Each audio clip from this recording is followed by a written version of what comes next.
أعوذ بالله من الشيطان الرجيم. بسم الله الرحمن الرحيم.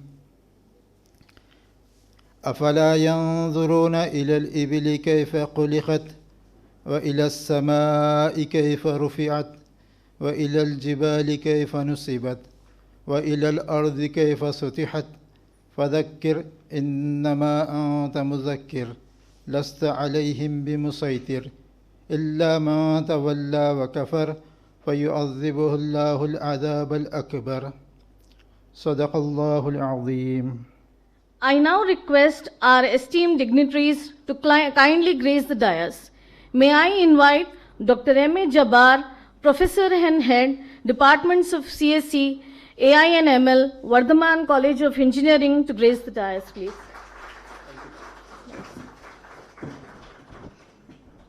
May I invite Professor S. Srinivasa Rao, sir, Principal, MJCET. May I invite Professor Syed Ferathullah Hussaini, sir, Dean Student Affairs and Controller of Examination, MJCET. May I invite Professor Dr. Hamraj, sir, Dean Academics.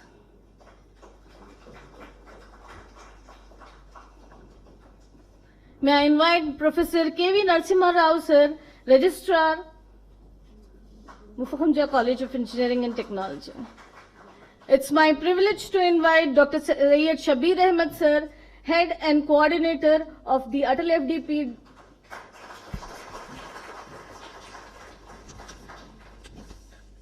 As a token of our respect and heartfelt gratitude, we shall now present bouquets to our esteemed dignitaries. I request our volunteers to kindly come forward for the bouquet presentation. May I now request Ms. Manjusha to present the bouquet to our distinguished session speaker, Dr. M.A. Jabbar. May I now request Ms. Gayatri to present a bouquet to Dr. S. Srinivasa Rao, sir, Principal. May I now request Ms. Sara Khan to present a bouquet to Professor Syed Ferathullah Hussaini. Ms. Lavanya to present a bouquet to Professor Muhammad Hamraj. Ms. Juwaria Afifa to present a bouquet to Registrar, sir. Ms. Annan to present a bouquet to Professor Syed Shabbir Ahmed, sir.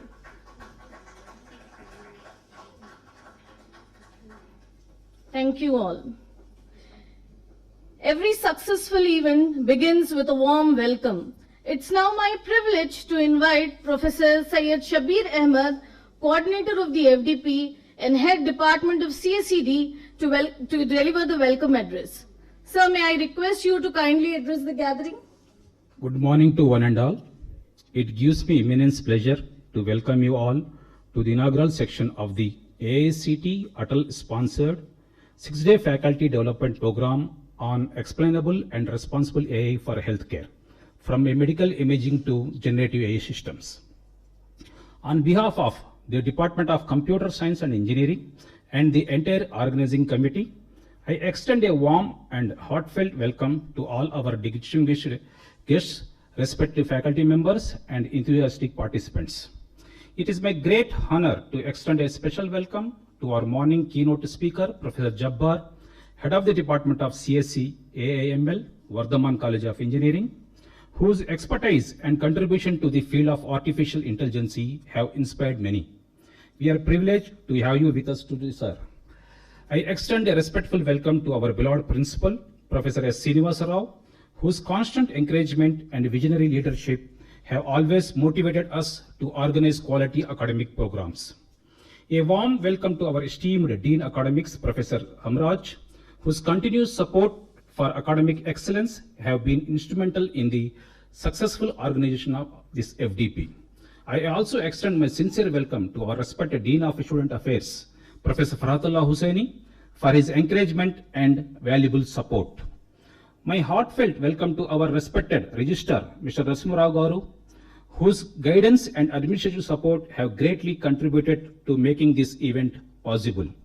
I warmly welcome all the respected heads of the departments of MJCET, whose presence adds great value and encouragement to this academic gathering. A special ode of appreciation and welcome goes to all the members of the FDP Organizing Committee, whose dedication, teamwork, and tireless efforts have made this program a reality. Last but certainly not least, I extend a very warm welcome to the faculty participants who have joined us from various engineering colleges across the Telangana. Your enthusiastic participation reflects your commitment to the continuous learning and academic excellence. We hope that over the next 6 days, this FDP will provide valuable insights into the latest advancements in explainable AI, responsible AI, medical imaging, and generative AI applications in healthcare, while also fostering meaningful discussions, collaborations, and future research opportunities. Through this FDP, we aim to bridge the gap between cutting-edge AI technologies and their responsible implementation in healthcare, empowering educators and researchers with both theoretical knowledge and practical perspectives.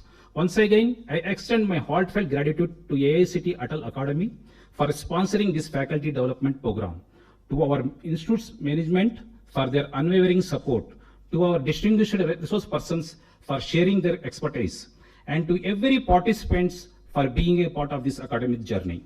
I wish you all an enriching, interactive, and memorable learning experience. Thank you. Jai Hind. For your inspiring welcome and for sharing the vision behind this faculty development program. I now have the honor of inviting Professor Syed Ferathullah Hussaini, Dean Student Affairs and Controller of Examination, to address the gathering. Respected members on the dais, heads of the department, faculty members, participants. We are all well aware how the world is changing and how fast the growth is there in computer science and engineering. In the era where we are, looking at ChatGPT, Google Gemini, DeepSeek, various other platforms of AI and all, things have become, too fast, and data is available on fingertips. We used to use this phrase once for students or people. You know everything. Whatever you ask them, they'll be able to tell you immediately. So we used to say, you have information on your fingertips. Now, every person, every student, every faculty, everyone, even a layman has the data on fingertips because he's holding a smartphone in his hand. So the things are moving very fast.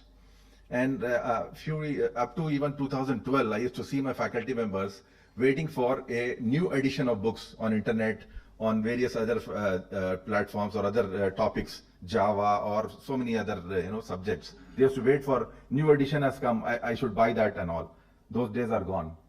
People are not looking at those. Every day you can get the new information, latest information, current information, everything is available to you just in seconds. Because of the technologies which have come up and internet and phones have become very fast, processors have become very fast and all. So as a faculty member, it's challenging for all of us. We are all faculty members. If we are telling something and getting away, we used to tell something and get away. People were not questioning us. Now every student is having the phone in his hand and he can say, yeah, it's not like this, it is like this. Okay? So it's, as a faculty member, it's very, very important for us to get updated rather than getting outdated. So this type of workshops, this type of seminars are definitely going to add a value to us. There may be some, some 10 lectures are there. Few things you may be knowing about it. Half of them you may be knowing. You may not be knowing one item, which is, which is going to give you a new insight, new vision, new thought. That's what you are here for. I hope your stay in this college for this coming 6 days is going to be good. And I wish you all the best. Take care. Thank you. And motivating words. May I now request Professor Muhammad Hamraj, Dean Academics, to kindly address the gathering. Respected dignitaries on the dais, distinguished chief guest of the today's inaugural session, Professor M.A. Jabbar Sir, Principal MJCET, Professor S. Srinivasa Rao Sir, Dean Student Affairs, Professor Syed Ferathullah Hussaini, Registrar MJCET Sri Narasimha Rao Garu, Head of the Department CSC, Professor Shabbir Ahmed, the coordinators of this ATAL FDP, sponsored by AICTE, the head of the departments of the CSC and allied courses, the remaining head of the departments of the constituent college, dear professors, dear faculty members, it's my immense pleasure and honor to be with you all for this morning related to this inaugural session on this AICTE sponsored ATAL FDP, that is Expansible and Responsible AI for Healthcare. As you all know that the current trend is revolving around AI. So AI is going to be the future replacement for every kind of attempt in all the fields of whatever the attempts that we are taking up now manually. So encouraging such AI is always a good, and we should upgrade to that particular AI with the means of this kind of FDPs or seminars or some other conferences. This is one wonderful occasion for all of us where we can have very good interactive session on this technical forum. As you are having 6 days schedule for this FDP, during these 6 days of stay, you will be having so many technical sessions, so many deliberations, and so many experts will be interacting with you all. So that's really a great asset for all of us to have this particular FDP sponsorship by AICTE. This is first, I think, in this campus sponsored by AICTE. Online, offline. So very glad to hear that we got this offline opportunity also. Always offline is offline, online is online. Online will never get the attention of all the participants. Casually they would be attending just for the sake of some participation certificate or something. But as per offline is concerned, definitely that seriousness will be there to learn something. Let us hope that all the technical deliberations and the interaction should be tangible to all the participants. I am very glad that so many participants are there from various other engineering colleges. Let us hope that you will definitely learn something from this campus, and definitely that is going to fetch for training your students. As you all know that the current trend is going with the curriculum matching with industry needs. So your focus should be on that. For that, you need to make up the students by the means of internships as well as the project works, apart from your regular course of study of various academic subjects. So in that scenario, these kind of FDPs are going to be very helpful. What all the concepts and what all the deliberations you are going to see in these 6 days of stay, you just take very serious note and try to implement by the means of internships to the respective students. This is my advice to all of you. This is very golden opportunity for everyone. We have to grab this kind of opportunities. As you all know that all the students may not be able to be placed for internships directly with some kind of industries. Some may be missing. So for those students, whoever the faculty members are being trained now by this means of FDP, they shall definitely have a good scope to guide the students. Please keep special focus to train our students for the industry needs, for the industry requirements. This is what has been going on in the current trend. So everyone should take a very serious note on this point and should work together to get good knowledge and awareness, good exposure to our students, where they can have the capability of being placed directly to the industry needs. That is what it is going to help for the campus recruitment also. And as per this topic is concerned, as you know, that is explainable.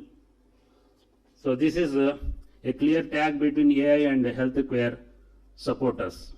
And whereas the other part responsible is another clear tag between the healthcare supporters and the patients. So both put together a combined, very beautiful title has been formulated. Let us hope that this will definitely take you with a good awareness, and by the end of the conclusion of this particular FDP program, you all will flourish with good knowledge and good kind of intake.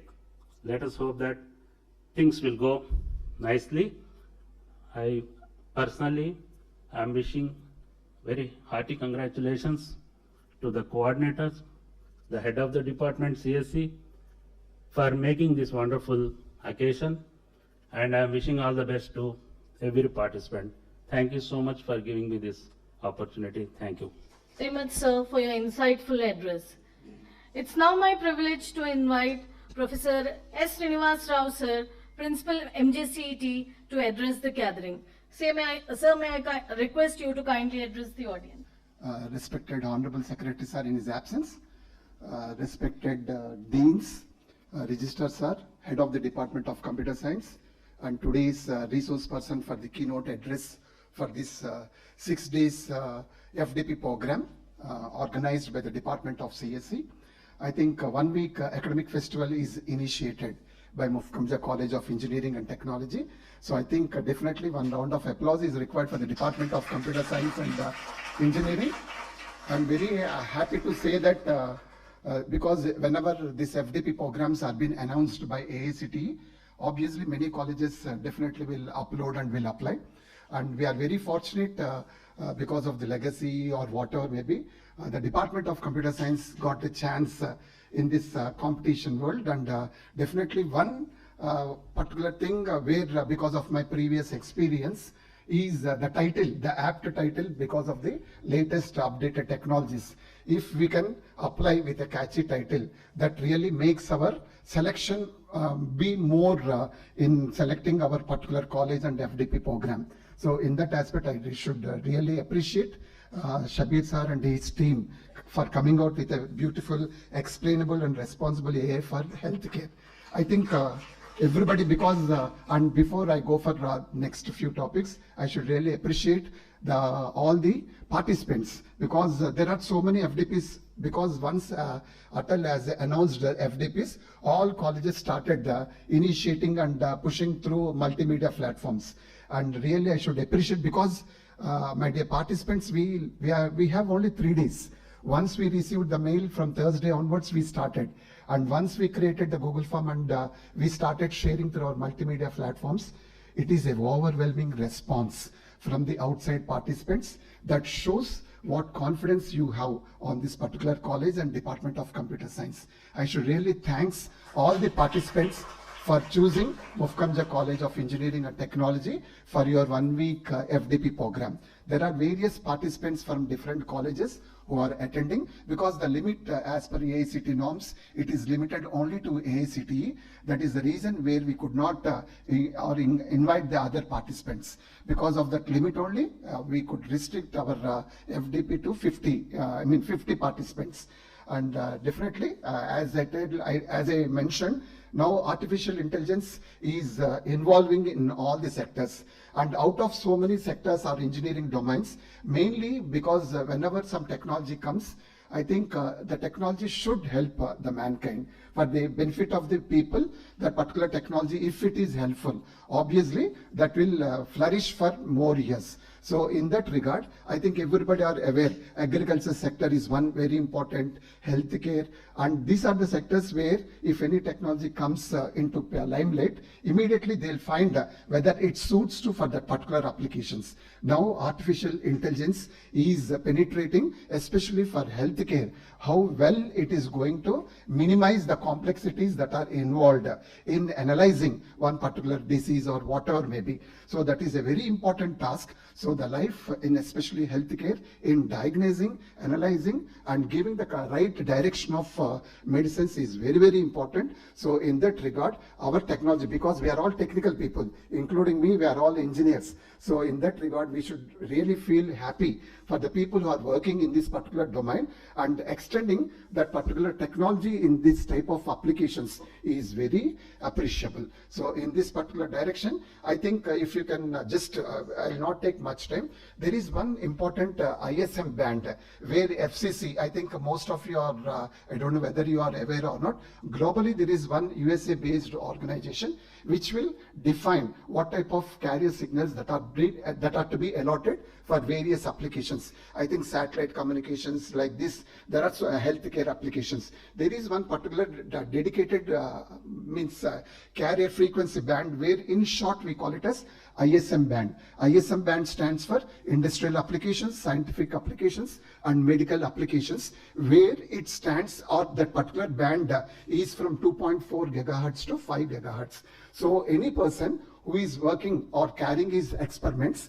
in that particular for industrial applications, scientific applications or medical applications, those carrier frequencies are free of cost. Only thing is we have to generate, because here whatever the application we generate, whether it is for healthcare or industry or agriculture sector, there should be some communication from one device to the other device. If we want to communicate any type of data from one device to the other device, obviously we require a carrier. And if that carrier is so costly, if you take all our mobile communication related carriers, there are crores of rupees are to be spent by that particular who are providing that particular service. So exclusively for industrial, scientific and medical applications, the particular scientists or the particular industries who are working out for that particular applications, they need not spend a single rupee. Only thing is, those carriers that have been defined in 2.4 gigahertz to 5 gigahertz, they can be used for this type of applications, and accordingly they can come out with that particular device which will be helpful in diagnosing that particular. So this 1 week FDP that is been dedicated for AI for healthcare, I think this will really give you a complete vision how to proceed in this particular direction. I think all faculty people who are registered for this particular 1 week FDP, at the end of the day, I think definitely who are going to register for this particular your PhD program, because in teaching, in order to improve your academic, this one, we require you to register. So obviously you will come out with a very good problem where you can continue your research work also. And I am really very happy that our particular FDP is going to start with one of the distinguished academician, Jabbar, because he is very close to me. We all work together. And thank you, Jabbar sir, for sparing his valuable time and coming for this particular keynote session. I think there are other resource persons also that have been identified by the department from IITs, NITs and industries. And OU Professor Madam, Sudha Madam also is coming. Definitely, I think no doubt, only thing is now you have to maintain your what are the requirements as per the ATAL FDP that is being required. Not only that, at the end of the 6 days FDP, this certificate also is so important, so that your automatic APA score also will increase. And the department is also arranging an industrial visit. I think very shortly they'll be announcing the entire schedule. All the participants, you can take your schedule. As per the schedule only, the entire program will be continued. Only my sincere submission is, kindly don't skip any session. Every session is linked with the previous session. So at the end of the FDP, because we are organizing, every participant should go 100% with 100% satisfaction. Once again, wish you all the best and congratulations for choosing our college for your FDP program. Thank you for giving me this opportunity. For your inspiring words and for your constant encouragement towards academic excellence and research. A guest enriches an event by his presence, and an expert inspires it through his knowledge. We are privileged to have with us Professor M.A. Jabbar, Professor and Head of Computer Science Engineering Department, AIML, Vardhaman College of Engineering.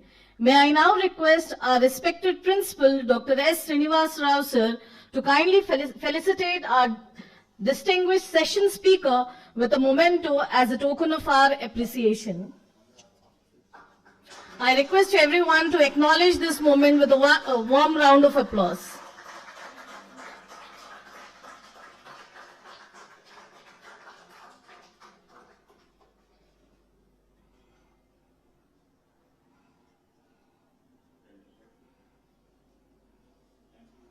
Let's continue with the day's program. Thank you, and I wish you all an enriching and successful FDP. May I now call upon Ms. Amreen Rana to introduce our session speaker. It's my pleasure to introduce our distinguished speaker for today, Professor M.A. Jabbar. Professor M.A. Jabbar is working as a professor and head of the Department of Computer Science and Engineering, AI and ML at Vardhaman College of Engineering, Hyderabad. Professor Jabbar is an internationally recognized researcher in artificial intelligence and machine learning and has been recognized among the top 2% scientists worldwide by Stanford University and elsewhere. With over 226 research publications and more than 5,000 citations, Professor Jabbar has been made significant contribution to AI research and innovation. A distinguished academic leader, Professor Jabbar holds senior membership in global recognized professional organizations such as ACM and Institute of Electrical and Electronic Engineering, IEEE, and has also received numerous prestigious awards, which includes Best Faculty Researcher Award, Best Head of the Department Award from the Computer Society of India, and IEEE Computer Society Distinguished Contributor Award.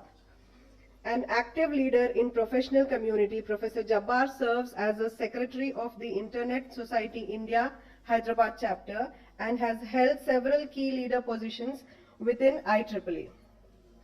So please join me in warmly welcoming Professor Jabbar as today's speaker. Please.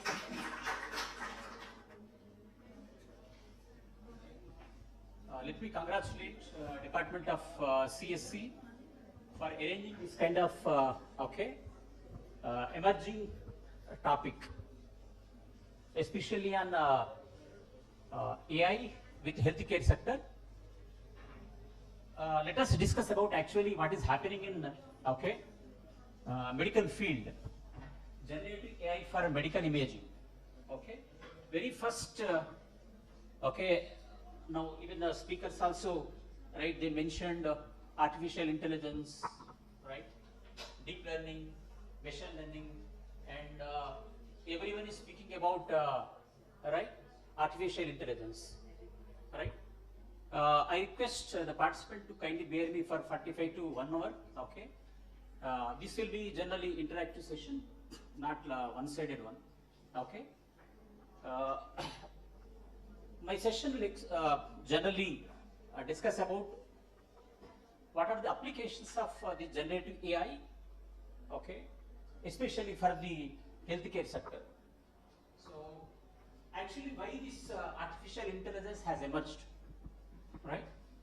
Artificial intelligence is not a new word, okay? If you can remember Alan Turing test, okay, long back, right? He tested a machine, okay, and a human being, right? He tested a machine whether it is acting like a human being or not. That generally it is called Alan Turing test, right? Now, machines are testing us, okay? They are asking can you prove yourself like you are a human being or not? That we even observed a reverse Alan Turing test. Okay, can anyone tell what actually where we encounter whether the machines is asking us to prove us whether we are a human being or not, or robot? Captures. Okay, that is called actually reverse Alan Turing test. Okay, AI is not a new word, but due to lack of powerful algorithms and lack of availability of huge data, there has some slowdown on the development of the AI. Right now, we are discussing everywhere. We are discussing about generative AI. Right, ChatGPT, Claude, Google Gemini, everywhere. Okay, I'll slowly take you from the fundamentals of actually what is AI. Okay, and then we'll also discuss about what is machine learning. Then slowly discuss about deep learning and the applications of generative AI in the especially medical field. Right? AI, artificial intelligence. Right? We know that word artificial intelligence. Intelligence, every human being having intelligence. Okay? Every human being. Now actually what is artificial intelligence? How you say that one particular person having intelligence? In a class also we will say that guy or girl, she is intelligent. Intelligence. Okay? If intelligence is intangible, if a person having these characteristics, reasoning, the person should have reasoning capabilities. And if we have learning capabilities, he has to learn, right? Learning capabilities. Third, problem solving skills. If we have problem solving skills, right? Complex problem solving skills and perception. Let us take if I am speaking in English, you need to understand what actually I am speaking. If somebody is speaking in Urdu, we should, have understanding capability to receive, whatever the speaker is saying, perception. And linguistic intelligence. If you take P.V. Narasimha Rao, he has the capability of speaking in almost 17 languages. He has that strong linguistic capabilities. So if anyone having these 5, we will call the person having intelligence. Generally in entire universe, right? Intelligent. Product is human being. We'll call intelligent animal or something. Is human being because he has these super capabilities. Reasoning capability he has, learning, he can learn, problem solving, then perception, has to grasp what actually the speaker is saying, and linguistic intelligence. It may be English, or it may be Telugu, or it may be Urdu. He can express his feelings. If anyone having, that is called intelligence. Now,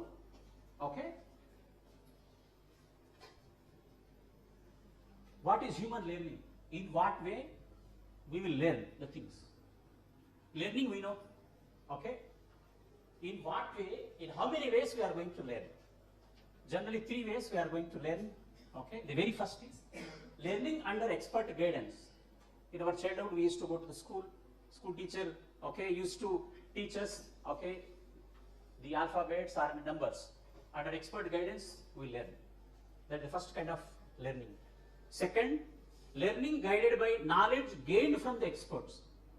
Let us take even after joining, if somebody asks you, what is the equation for the quadratic equation, right? Or if somebody asks you, what is the value of 4 into 7, immediately you say 4 into 7, 28. Where you got that knowledge? Because you already gained the knowledge which is guided by your experts.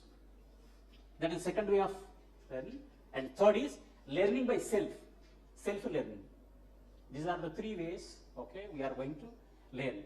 Very first is learning under expert guidance, right? Under expert guidance we will learn. Second is whatever the knowledge we gained from the experts. And the third is self. Now coming to what is machine learning. We know what is learning. Intelligence I said, any person who is having these 5 capabilities, it may be reasoning, or it may be linguistic, or it may be perception, problem solving, okay, then we are calling, okay, intelligence. We also know how and how many ways, okay, a human will learn. 3 ways. One is expert from the guidance, whatever the knowledge he gained from the expert, okay, and the third is self-learning. Okay, nowadays if you observe Gen Z student, the majority of the Gen Z student, they will learn on their own. Okay, simply they will open, okay, YouTube or anything, any learning platform, they will learn. These are the 3 ways. Okay, we understand what is actually intelligence. जिसको भी 5 characteristics है, they are all intelligent. Okay, हम बोलते हैं उसको दिमाग है.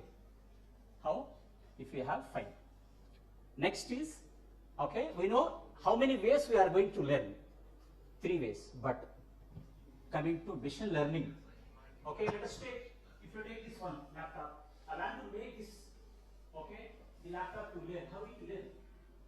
How it will be possible? Whether a machine will learn. As a human being, we know what is good, what is bad. Okay, we have the capabilities of reasoning, we have the capabilities of problem solving, we can speak in Hindi, Urdu, Tamil, Marathi, but how the machines, how this Dabba will do. Right? That is actually coming into the picture, machine learning. Okay, actually machine learning is subset of AI, artificial intelligence. Actually, where is the seed for this artificial intelligence? Why it came into the existence? Okay, in olden days, okay, thousands of years, okay, generally landlords are, okay, what do they do now? They used to, okay, recruit majority of the people for their work. Okay, now you can also encounter for washing machine, you will have the washing machine, okay, and you will have the grinder. You don't require that much of. Every year for washing machine 1 person, grinding 1 person, so and so. Right? Now you need, okay, so many activities. You want to make sure that so many activities has to be done. What? Okay, the human being started. Why don't I try my this machine or this Dabba? How this will learn? I want to make sure that it should have also have the capability of intelligence. But human beings will have intelligence, right? But how I can make sure that that laptop or any device will have the intelligence? Okay, that is actually comes into the story of artificial intelligence. Intelligence, if you observe, artificial intelligence, 2 words. Okay, intelligence we have, but artificial. Who required artificial intelligence? Your systems we require.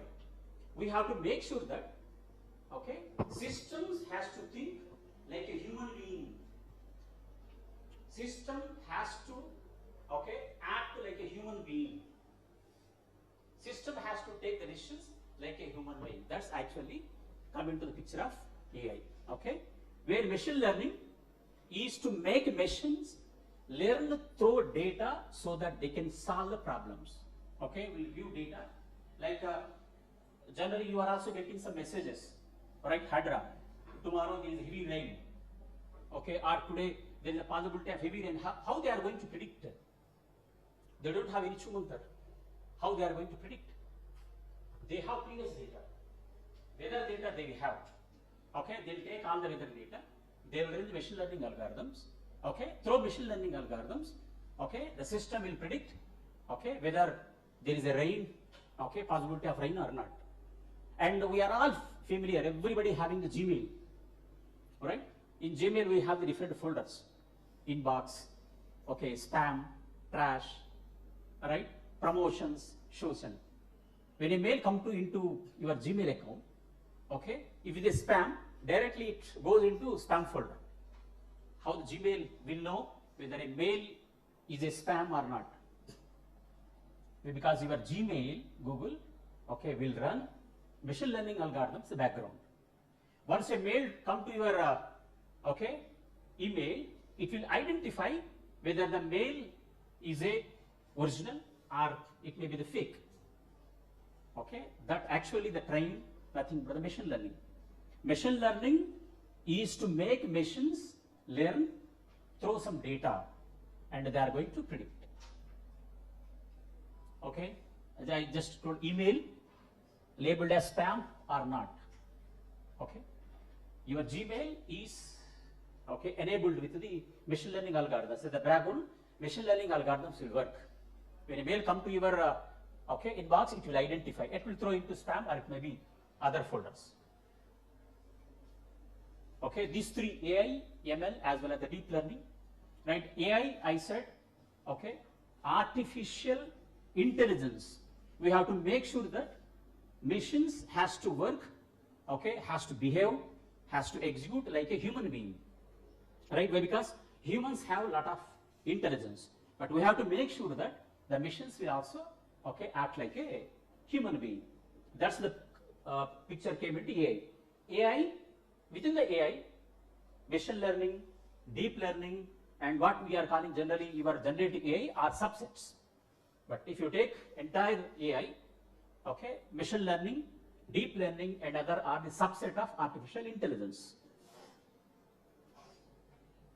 Now coming to the deep learning, but actually your generative AI or any other models, okay, they will use the deep learning concept. What actually the deep learning? AI, we know, AI is let us say a big basket. In the big basket, you will have the different baskets like machine learning or deep learning everywhere. Okay, machine learning, it takes the data, raw data, and it predict. Like best example is your email. Okay, it will identify whether okay email is a spam or not. When it comes to the deep learning, how you define a deep learning? Deep learning, okay, actually the concept behind the deep learning is okay human being. They have taken the simulation of human brain, how the human brain will work. Okay, from there they started building the deep learning concept, right? Deep learning is a subfield of machine learning and consists of okay machine learning technique like the neural networks. Neural network, actually the neural network concept came from the okay the simulation of human brain. This is actually okay.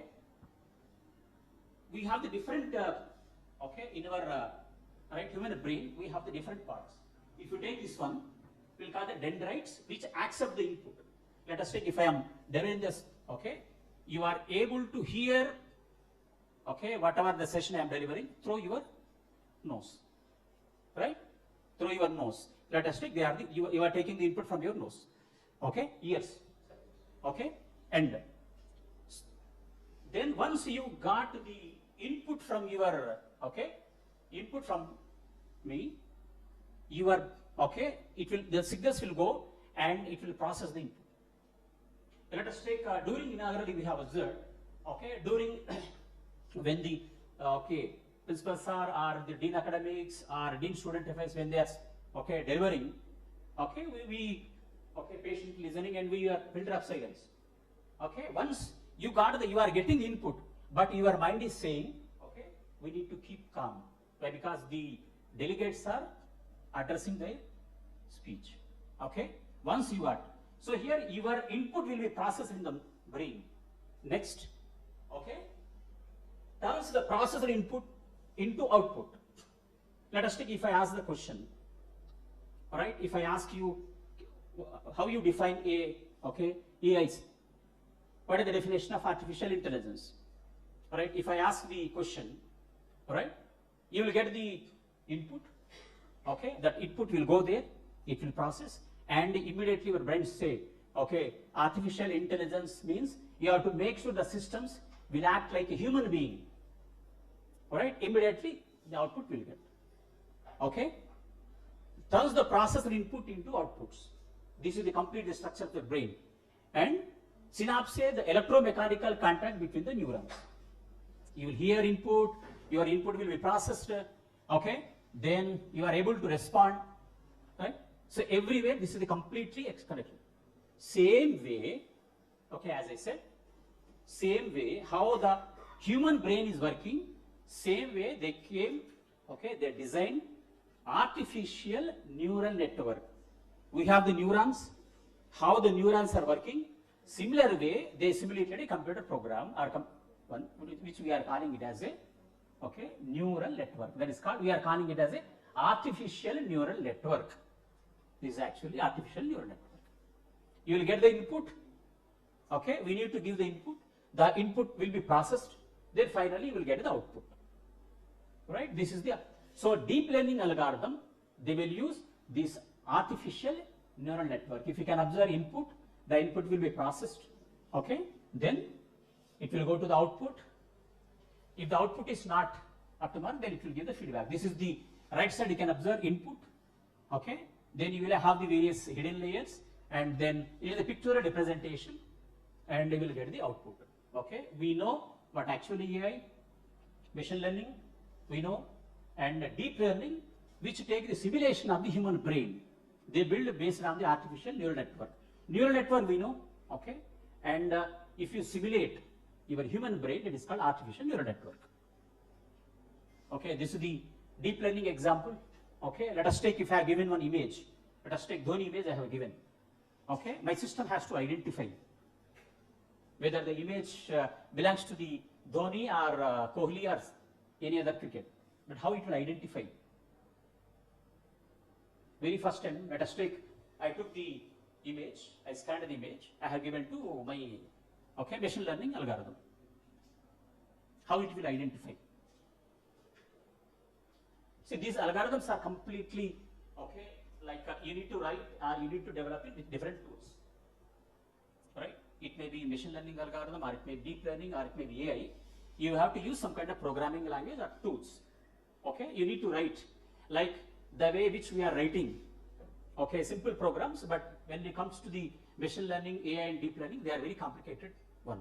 You need to write, okay, you need to develop the tools. Let us take, I have given image to an image of Dhoni. Your system has to identify whether the image is a Dhoni or not. How it will identify? First you need to, you should have the data. Okay, then once you give the image to the one, okay, it will compare the entire data. Okay, then it will say, okay, the whatever the input image you have given, it is almost similar to the Dhoni. That's why he is Dhoni. Okay, for example, another is I have given one image of cat. Billy cat is there. Your system has to identify whether it is a cat or a dog. How it will identify? System cannot do on its own. We need to train. They are on missions. Okay, let us take if if it was childhood, let us take if cat or dog is going, you can easily identify. Even बच्चा भी बोलेगा Billy ज़ारावर कुत्ता ज़ारावर. How your system will identify? Missions, they don't have any. Okay, they cannot take decision on their own. We have to train. What we'll do? We create data saying that if any animal having these features, it will call it a cat. If any animal having the features, it called it a dog. If I feed this one, okay, if I feed this one image, that the characteristics of the image will be compared. Okay, for example, let us take bird. If I take the bird and cat, what is that straightforward comparison? Bird and dog. Bird can fly, dog cannot fly. In my data set, I will mention if any one flies, it is called bird. If it is not fly, then it is an animal. I have given image. Okay, I will extract the features. Okay, whether it is fly or not. If I mention yes, if it is fly, then I will call it as a bird. All right. So here, if I give this one, right, normal machine learning, you need to give everything like I need to mention. But the speciality of the deep learning is if you give the image, okay, they will extract the features. You need not specially extract the features. Okay. As of now, we know actually what actually AI, artificial intelligence human being will have, but you have to make sure that system, okay, what are the systems you are developing, they also should have intelligence. That's why you are calling it artificial intelligence. The primary reason behind artificial intelligence is we want to make our life happy, right? Then we know what is actually machine learning. The next example I have told, deep learning. Okay, deep learning, they'll use artificial neural network. What actually artificial neural network? They are the simulation of human brain. Okay, they are the simulation of human brain. Now coming to generative AI, the topic itself indicates, okay, the generative AI or responsible AI or explainable AI, okay, for healthcare sector. Why there is a need to develop for this healthcare sector? I think during COVID season 2020, right, COVID, there are so many COVID phases, phase 1, phase 2, phase 3, so many patients, but okay, the count of the doctors is very limited. How they are going to identify whether a patient is having the COVID or not? So many patients, not a single. A majority of the hospitals are filled. Even patients, they are unable to get the bed. How they identified? And another is, okay, generally if you build a vaccination, okay, it will take 7 to 8 years. But how many years we got COVID vaccine? 3 years. Okay, measure it. 2000 got 2021 or 22 we got okay, vaccination. And how fast? Generally, if you want to build a okay medicine or vaccination, especially this COVID, it will take a lot of time, years to identify. But how we came with probably within 1 year or 2 years? Very fast. Okay, everybody went, they took the dose, first dose, second dose, okay, then we, few are there also taking the third dose, but how? Okay, what they have means, they extensively use AI algorithms to analyze the DNA sequence of coronavirus. Okay, if you want to build a vaccine, you need to understand the DNA sequence. Okay, they have extensively used AI, deep learning algorithm to understand the DNA sequence of coronavirus. Okay, and even prediction, treatment. Okay, I need to identify if a patient went to the okay hospital. I need to identify whether the patient is having the coronavirus or not. How it will happen? Okay, well, because lakhs of patients are there in the hospital, they require speedy prediction. For that, okay, they used AI deep learning algorithms. Okay, our session will discuss about okay the applications of generative AI in the medical imaging. Right? We may think that none of it is a already okay. People started, they already building, they developed okay various generative AI okay in healthcare applications. They already started building, they already started using. Okay, so if you see 100 years back, we don't have any power supply. We don't have any power supply. Okay, now if you imagine, let us take for 5 minutes, if I switch on all the fans, lights, everything, during peak summer, we don't have any power supply. Fan band hai, AC band hai, okay, you don't have washing machine, grinder nahi kaam kar raha, then are you able to survive? No. Okay, so that is the reason we will call it AI is a new current. Okay, we have to live with the AI.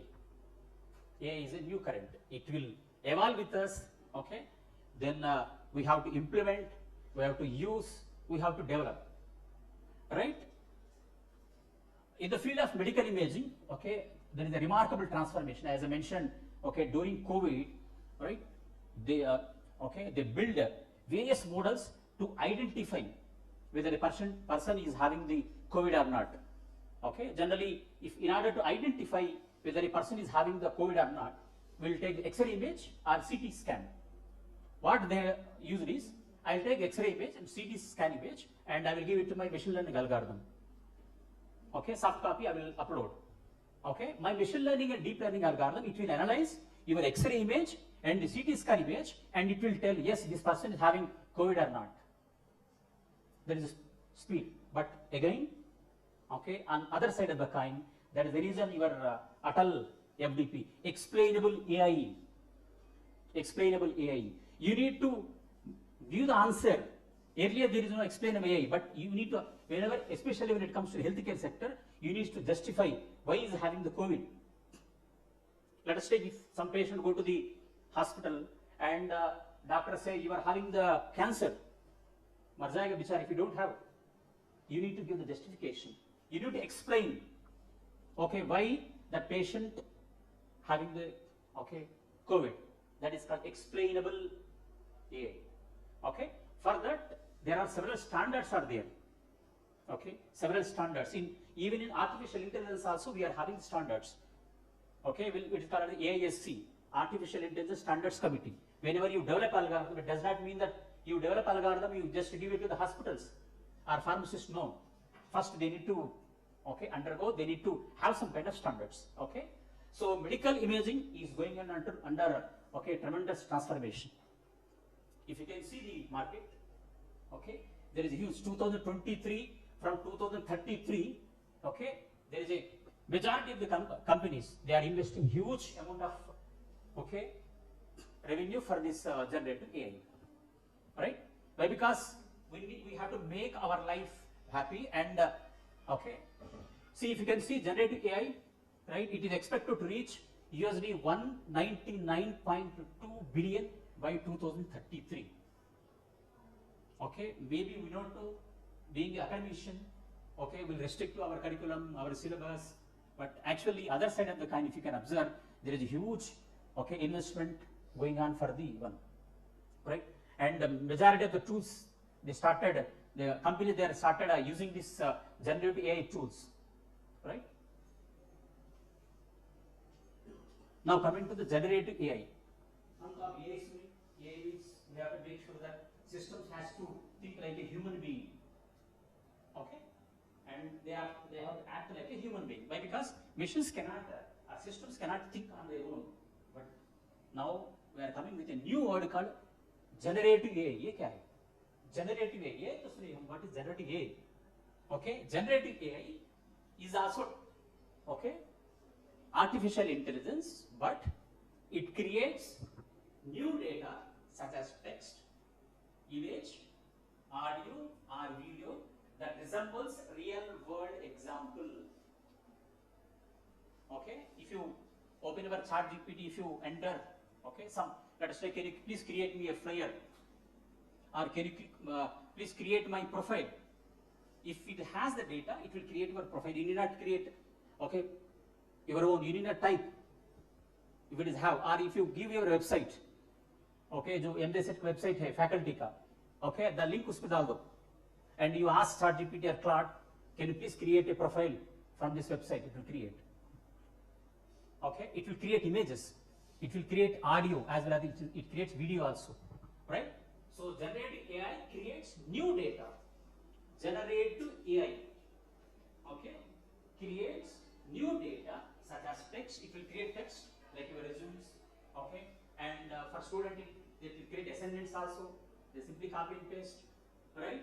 Images, image also. If you give your photo, a photo दीजिए, if you give photo and if you give one or two paragraphs your text, it will create a beautiful flyer. Okay, image and audio also it will create and video also it will create. That is called actually generative AI. It is also part of artificial intelligence. Okay, there is substantial change, substantial development starting from the machine learning, deep learning, and coming to the generative AI. Generative AI. Okay. In generative AI, we'll have the two components. Okay. One, it will call as a generator, and another called as a discriminator. Two blocks will be there.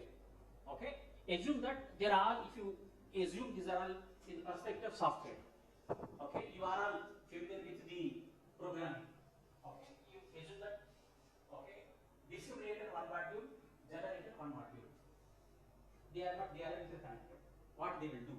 Generator, the name itself indicates a generator. It will generate synthetic data.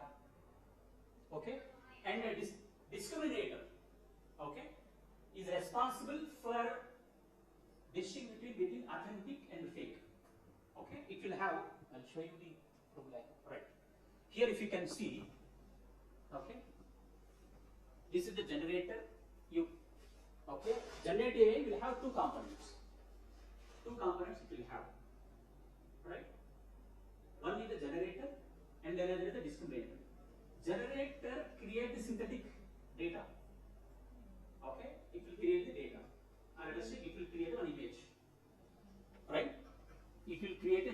image, and your discriminator has to identify whether the created image is a fake image or real image. It creates a fake image or a real image. That is actually the discriminator. Okay. See, if you can see generator and real image, both will be compared, and if both images are similar, then it will give the proper output. That is actually generated. Okay. Now, even if you encounter in the ChatGPT, if you type a question, let us take, if he gives the wrong answer, again he will give, no, I am expecting this and so. That will call a prompt. Whatever the instructions we are giving to ChatGPT or Gemini or Claude, Cursor, any, we are calling it as a prompt. You have to give a proper prompt. Okay, you have to give a proper instruction, right? So here in generative AI, right, we have two modules. One is the generator and a discriminator. Generator generates the synthetic data like this one. Okay, generate image, and the discriminator, it has to compare, it has to identify whether the generated image is a fake image or a real image. Okay, here also you can see generator, it is a generated image, the girl, and actually the real image. Then discriminator will compare these two. Okay, each time the generator has to satisfy the discriminator. Why? Because it has to create an image where the discriminator cannot identify it is a fake image or a real image. If I give, let us take, if I give this one image, right, which is generated by the generator, my discriminator should not identify whether this is created by the one. Okay. Right? Generative AI now, why generative AI used for the healthcare applications? Right? Because healthcare application or healthcare, or medical imaging generally deal with the complex data, huge amount of data. If we take the radiology, or if you take the cancer patient data, or if you take the ophthalmology, huge amount of data will be generated from the healthcare sector. So you need to proper algorithms or proper models which give proper justification. Okay, these are the different types of generative AI models. We have the basically, right, we look at the foundation model. As we know, the generative AI is used to create text. As you know, generate AI, which creates images, text, audio and video. Okay, so we have again different kinds of generative AI models, where the first one is generative adversarial network, second is the transformer model, and the third is the diffusion models. Right? These are the various kinds of generative AI models. Okay, if you take the generative adversarial networks, why especially these are used for the healthcare sector, right? As I mentioned very beginning, or we'll call it the foundation models, which will have the two modules, generator as well as the discriminator. Okay, one takes care about generating the images, generating the text, audio and video, another sitting there and it will cross verify whatever it generated, whether it is correct or not. Okay, another is diffusion models. Okay, now you need to require the images which are noise free. Okay, if I take the, let us take CT scan image or X-ray image, if the radiologists don't understand actually, you require some kind of mechanism where you will have the clear clarity of the images. Like if you generally in our daily life also we are going to use various kinds of image enhancement techniques, noise reduction, or we are also using some kind of mechanism called super resolution, where you are going to increase the resolution of the images. Generally healthcare we require these kind of models which will increase the images. Another is variational auto encoder, VAE, variational auto encoders, where they will generally encoder and decoder architecture. They will be used for image reconstruction, anomaly detection, dose reduction and privacy preserving. If you take the very first one, okay, like anomaly detection. As I mentioned, during the COVID time, okay, if you give the X-ray image or if you give the CT scan image, from there they need to identify whether the corresponding person having the COVID or not. How the radiologist or how the person will identify from the image, is there any anomaly or not? Or let us take if, okay, the cancer specialist need to identify whether the corresponding person having a cancer or not. How they will identify?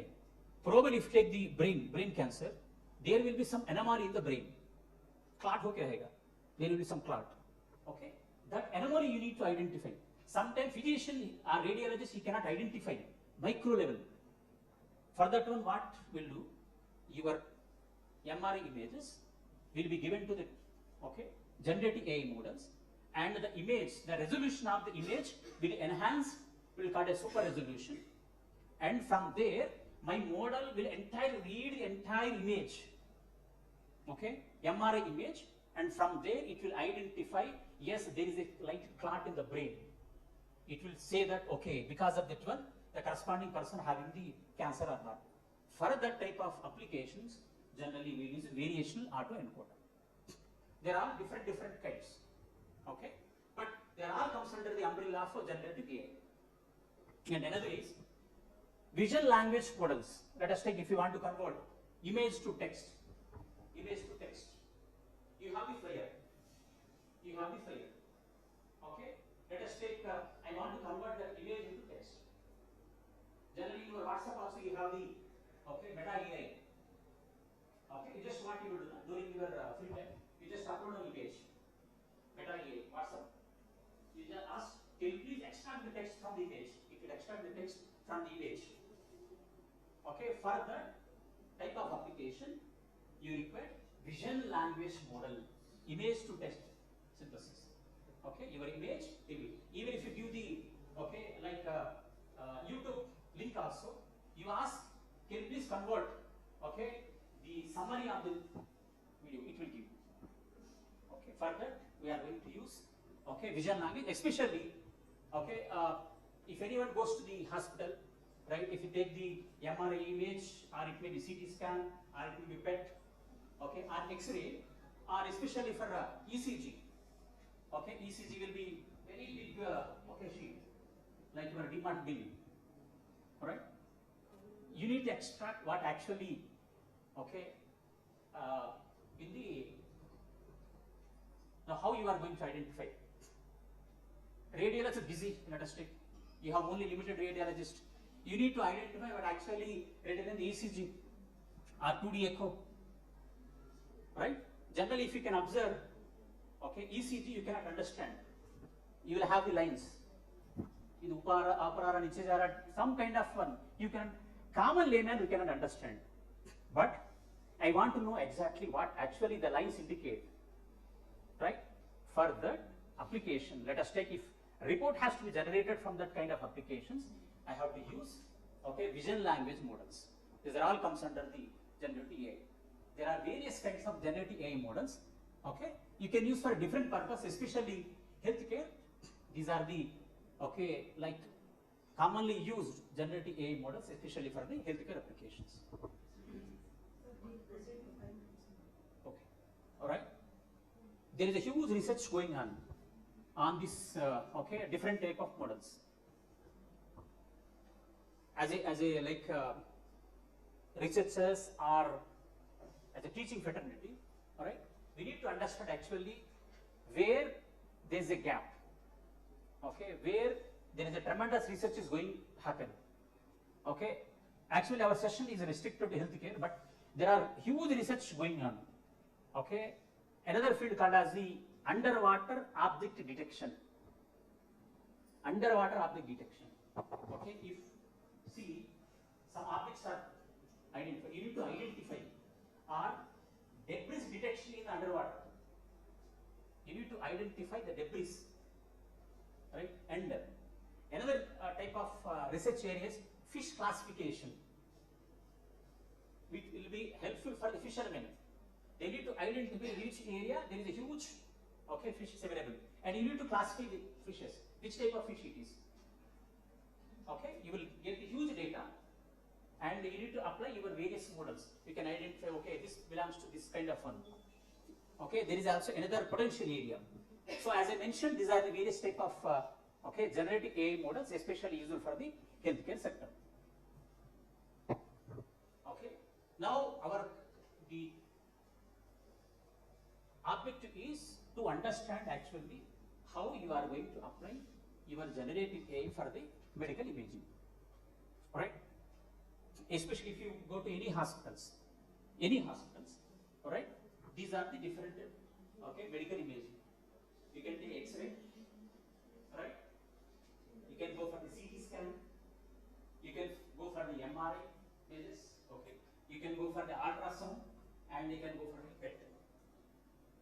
All right? Now, these are all, okay, medical imaging. You need to, if you need to identify whether a person is suffering from some kind of disease, okay, generally they'll ask you to go for this one. Chest X-ray job, CT scan job, or it may be. Now you have the input. Okay? Assume that for some time there is no doctor available, okay? There is no physicians available, there is no radiologist, or let us assume they are fully busy. Okay? They want to address some critical cases. Okay? How your generative AI is useful for this medical imaging? How generative AI work? For critical, okay, we are saying that generative AI will be applicable for there. How it is going to? First, you will collect images as I mentioned, okay, previous one, X-ray, it may be CT scan, it may be MRI, or it may be ultrasound, PET. We will collect the images, soft copies. Then we need to train the model. Okay, we all know, okay, that any system, any your model, AI, it may be AI, or it may be generative AI model, or it may be machine learning model, they cannot act on their own. We have to train. Let us take a child. He cannot, okay, learn on his own. It may be alphabets, or it may be numbering. We need to train. Similarly, we need to train the models, right? So here we need to train the model, then it will generate some kind of, okay, output. We need to enhance if required. Then we need to give the support for the diagnosis, right? We need to support for the diagnosis. We need to predict. Let us take, I mentioned, you have the ECG, okay, image. Generally ECG, if you go to ECG or 2D echo, radiologist, okay, he will write the comments. So and so anomaly is there. But automatically I need to be generated the report from the, okay, ECG. For that, okay, it will support the diagnosis. This is the procedure for how the generative AI is applicable for the, okay, healthcare sector. First, you need to collect the images. We need to train the model. Then we need to, okay, once it generate, we need to enhance. Then we have to predict or give the suggestions. These are the various clinical applications. The very first is chest X-ray. But okay, if you take the chest X-ray, generally, okay, normal cases you can identify pneumonia from the chest X-ray. If it is critical, then they will, okay, refer to the CT scan. Then COVID-19 classification. COVID-19 general, basically you can identify from the chest X-ray. If you unable to identify the chest X-ray, they will go for the CT scan. But basic from the X-ray image, you can identify whether the corresponding person having the pneumonia or not, right? So the applications, if you take the chest X-ray, pneumonia, you can identify the pneumonia, you can identify the COVID, you can automatically you can segment the images. But manually here, if you can observe pneumonia detection, your doctor, okay, physician, he will take the manually, he will take the image, he will read, he will say that why आपको pneumonia है. Okay, for some time, assume that there is no physician. Your AI model has to identify. Your AI model has to identify means you need to train your model. First images you have to collect, create a database, train some, okay, generative AI models, and make sure that your generative AI model has to predict accurately without physician. This is one application. And as I also mentioned, COVID-19 classification. Okay. From X-ray image, you can identify, but because generally it is related to the pneumonia. Second is, let us take CT image. Okay. CT or MRI. Generally, it will for the dose reduction and also fast reconstruction and also artifact removal. Third, if we come to the breast imaging, mammography analysis, cancer screening, but it is a lot of risk is required. And here, if you take the neuroimaging, you need to identify whether a person is having the Alzheimer's disease or not. Okay, Alzheimer's, I think Alzheimer's, he'll forget. Alright? After certain age, generally people will get the Alzheimer's disease. You need to identify, whether a corresponding person is suffering from the Alzheimer's or not. There is also another potential area where you can do your research on Alzheimer's disease and even on the brain tumor. There is a lot of research going on for the brain cancer detection, right? Cancer detection, it may be lung cancer, or it may be bone cancer, or it may be Alzheimer's disease. As a human being, you can identify. As a physician, as a specialist, you can identify, yes, corresponding person is suffering from Alzheimer's. But we have to develop certain models where your model has to automatically identify corresponding person is suffering or not. This is the cancer detection, brain MRI enhancement, lung disease, and even cardiac also. I'll go to now. These are, I will discuss about various applications of generative AI in the medical imaging. Very first is image denoising and enhancement. How our generative AI will be useful for image enhancement. Where exactly image enhancement will be applicable. Second, image reconstruction. How generative AI will be used for image reconstruction. Right. Third is data augmentation, and fourth is image synthesis. Very first, if you can take image denoising and enhancement, how our generative AI models are used for image denoising and enhancement. Let us take, if you can observe this image. Can anyone tell what is this image? Retina, right? Ophthalmology. Now, right?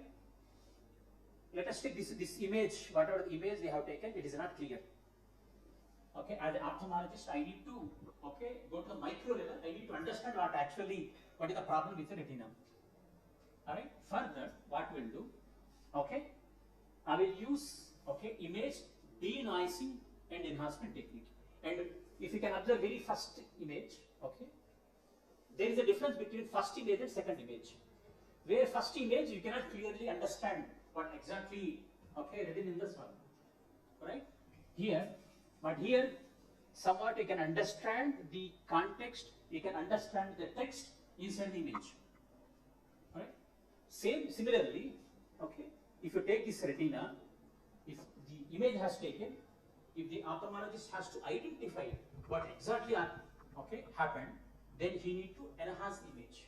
That is where there is a technique used called as image denoising and enhancement. There is an area where I have mentioned the reference also where you can go through. Where this is the area where there is a lot of research going on for image denoising and enhancement. Generative models effectively reduce noise in medical images. Unless and until your image is not clear, you cannot predict. If best example here, unless until you cannot identify what actually is said, then you cannot identify. That's why you require to reduce the noise, to remove the noise from the image. As a very beginning mentioned, medical images are very complex, critical one. Unlike the images, you need to micro levelly understand what is the data hidden inside the image. That is why, okay, there is a lot of potential for the generative AI where it can be used for the healthcare applications. Okay.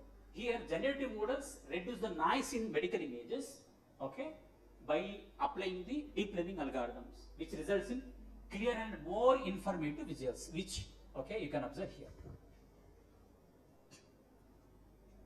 Second, image reconstruction and super resolution. Reconstruction. What does it mean by reconstruction, super resolution? Super resolution and reconstruction.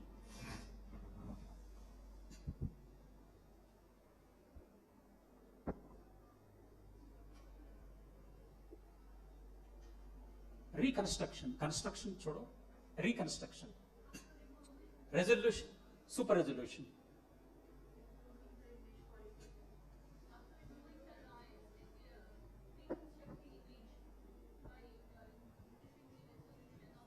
Yes, let us take, okay, sometime if we take any photo, if the photo is not clear, okay, generally we will apply some kind of tools to make sure that, okay, the images will be visible.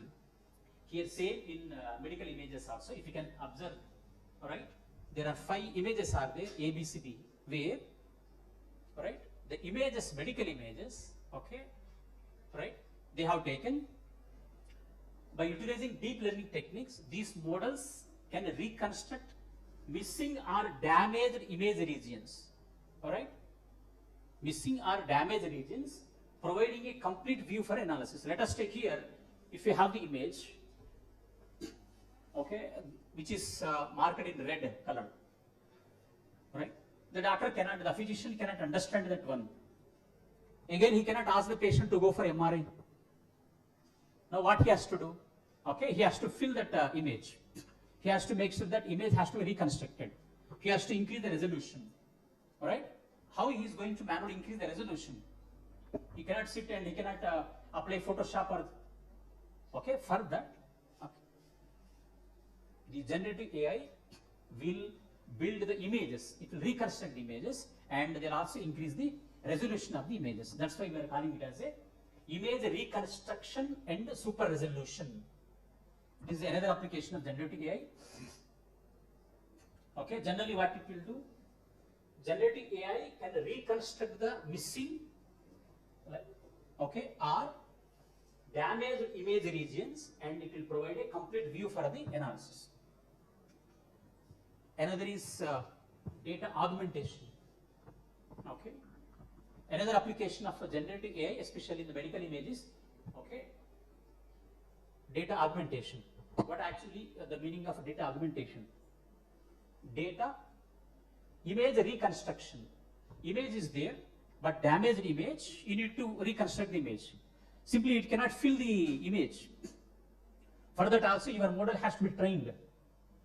Brain is a, let us take, if you take the brain, is a complicated one. You have taken the MRI, right? Assume that MRI is, image is, okay, damaged. It is not properly visible. You cannot fill whatever you want, no. Again, your model has to be properly trained, okay, it has to fill that image. That's why we are using the generative AI. If you want to increase the resolution, okay, you will apply generative AI, right? And another is data augmentation. What actually data augmentation? What we understand from the data augmentation, 2 words, like the image reconstruction. Construction alag hai, reconstruction. Resolution, super resolution, data augmentation.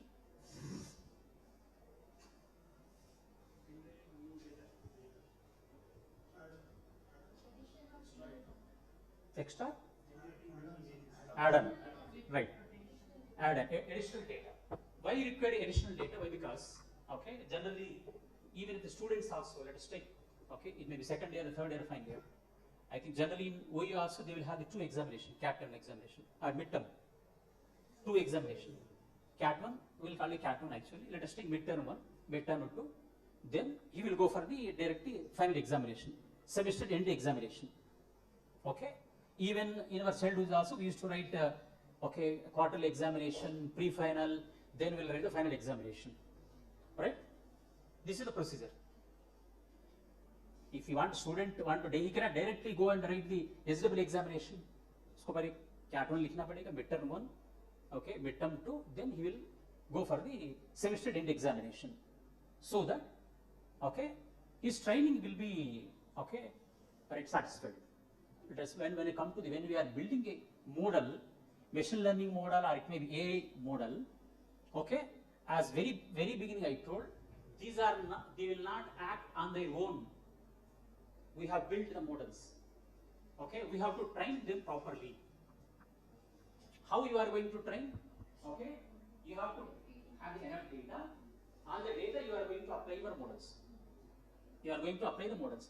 Best example, let us take, okay, your Hydra will send a message saying that, okay, today by 5 o'clock you will get a thunderstorms and heavy rain. Assume that there is no thunderstorm and heavy rain. Instead you will have the high temperature or 40, 45. Then what does this mean?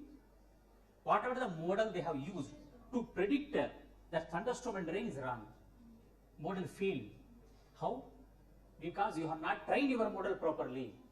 If you want to train your model properly, you should have a huge amount of data. Huge amount of data is required. Medical field, generally, okay, there is a challenge in the medical field is you cannot get the data easily. There is a privacy. You cannot get the data. Simply you cannot walk into hospital, you can ask, can you please give me 10 or 15 X-ray images? No. CT scan will not give. Okay? There is a privacy, no, I cannot give. Now, you want to build the models, you have to train the models. If you want to build and train the models huge amount of data, you require some kind of synthetic data. Apart from the original data, you need to have some synthetic data. So, in order to create some synthetic data of medical one, you need to apply data augmentation. You can see, okay, real and generative AI generated. They look similar. Okay, what you will do? You take, let us take 50 images from your real X-ray and another 50 from the generated one. On that 100, you are going to apply your okay, models. From there, you are going to, okay, predict. That is actually called data augmentation. Okay, data extra you are going to generate and you will apply the models. Okay, this is, if you can see, synthetic cases, okay, generate rare examples, augmentation. Why? Very first one, why we require data augmentation? Because medical, okay, images, there is a problem with the privacy. Nobody will give. Nobody will give your medical images. Even prescription also they don't give. Okay, only doctor, then he will show it to the, okay, medical shop. Based on the prescription he will give. If somebody wants, he will not, he will never and ever give. That is the challenge. That's why we will go for the data augmentation. Okay, another is image synthesis. Okay, if you can right, observe these images, right, synthetic images, and another is the near okay, images, but actually synthesis. Synthetic images. Okay. Generally speaking, any machine learning models you are going to apply on data. Without data, your model will not work. Right? You will have real images. Okay. Generally, if you take from the hospitals, they'll call the real images. If not possible, what you are going to do is you are going to take synthetic images. You need to generate the synthetic images, right? Or synthetic data. So for that, if you want to apply or if you want to predict your okay, medical applications, you need to have synthetic images, right? Training a large data set enables generation of synthetic images that closely resemble real patient scan. Real patient scan. Let us take for MBBS student, very first year I think, they will have anatomy course. Very first what they will do, okay, they will ask each and every MBBS student to go and observe dead bodies. They have to observe the dead bodies, okay. Let us take now, in Telangana itself we have the almost 30 medical colleges are there. Where they will get some dead bodies. they cannot easily get. They have to have some kind of simulation or setup where they can explain each and every organ of the human being. For that especially purpose, we will go for the image synthesis. That's why very first I said, there are some standards. When you are going to build a model for healthcare applications, right? Healthcare applications, we need to have some kind of standards, especially when it comes to, I will discuss about various standards also. Without any standard or without any approval from the medical authority, you cannot simply sell your software to the customers. There is some standards will be there. Right? If you can take the ophthalmology, right? Now, the application of generative network in ophthalmology. I think earlier, let us take 5-10 years back. If you want the spectacles, you will directly go to the shop, go to the one, right? You will get the one. Now, before you are going to the, you take a photo. Right? You apply and you will identify which frame is suitable for you. Like a lens card. Lens card having that, you take a photo. You will apply for the lens card app. You can select the various frames. Which frame is suitable for you. Right? And let us take if somebody is suffering from the eye problem. Right? What ophthalmologist will do? They will say, after surgery, this is your image, and before surgery, this is your. After surgery, these are the complications we are going to fix, and before surgery, these are the complications. For that type of one, here you can see, very first one, post-intervention prediction. Pre-treatment, how your eyes looks like before the treatment, how your eyes look after the treatment. If you can see, observe here. Pre-treatment. You'll take the photo. These are the this is the image before the treatment, before the eye surgery, and your ophthalmologist will also tell. Once the surgery happened, this is the the eyes. See, you can see post-treatment and post. Right? How he is going to predict? He'll take image, then give. Your generative AI will tell. This is the pre-status, and this will be the post-status. Similarly, here also you can see there are various applications like a fundus image. Micro level, if you want micro level prediction, you need to use. Now, as of now, we discussed about various applications of generative AI in healthcare sector. Basically, medical imaging. If you go to the medical imaging, we have the very first is X-ray. We will have the CT scan. We will have the MRI. We will have the PET. But based on the one, we are going to use various kind of models, various kinds of generative AI models. One, it may be traditional generative AI model, right? You will have the variation autoencoder, where let us take, if you want to convert image into text, like ECG, you will use different kind of models. And we have seen various applications of generative AI in the medical field, especially. You can go for the data augmentation, you can go for the image synthesis, you can go for the image reconstruction, super resolution, right? And there are so many applications where you can apply your generative AI models, especially in the healthcare application. But what are the challenges and limitations? As sir is also mentioned, sir, it is ethical or not?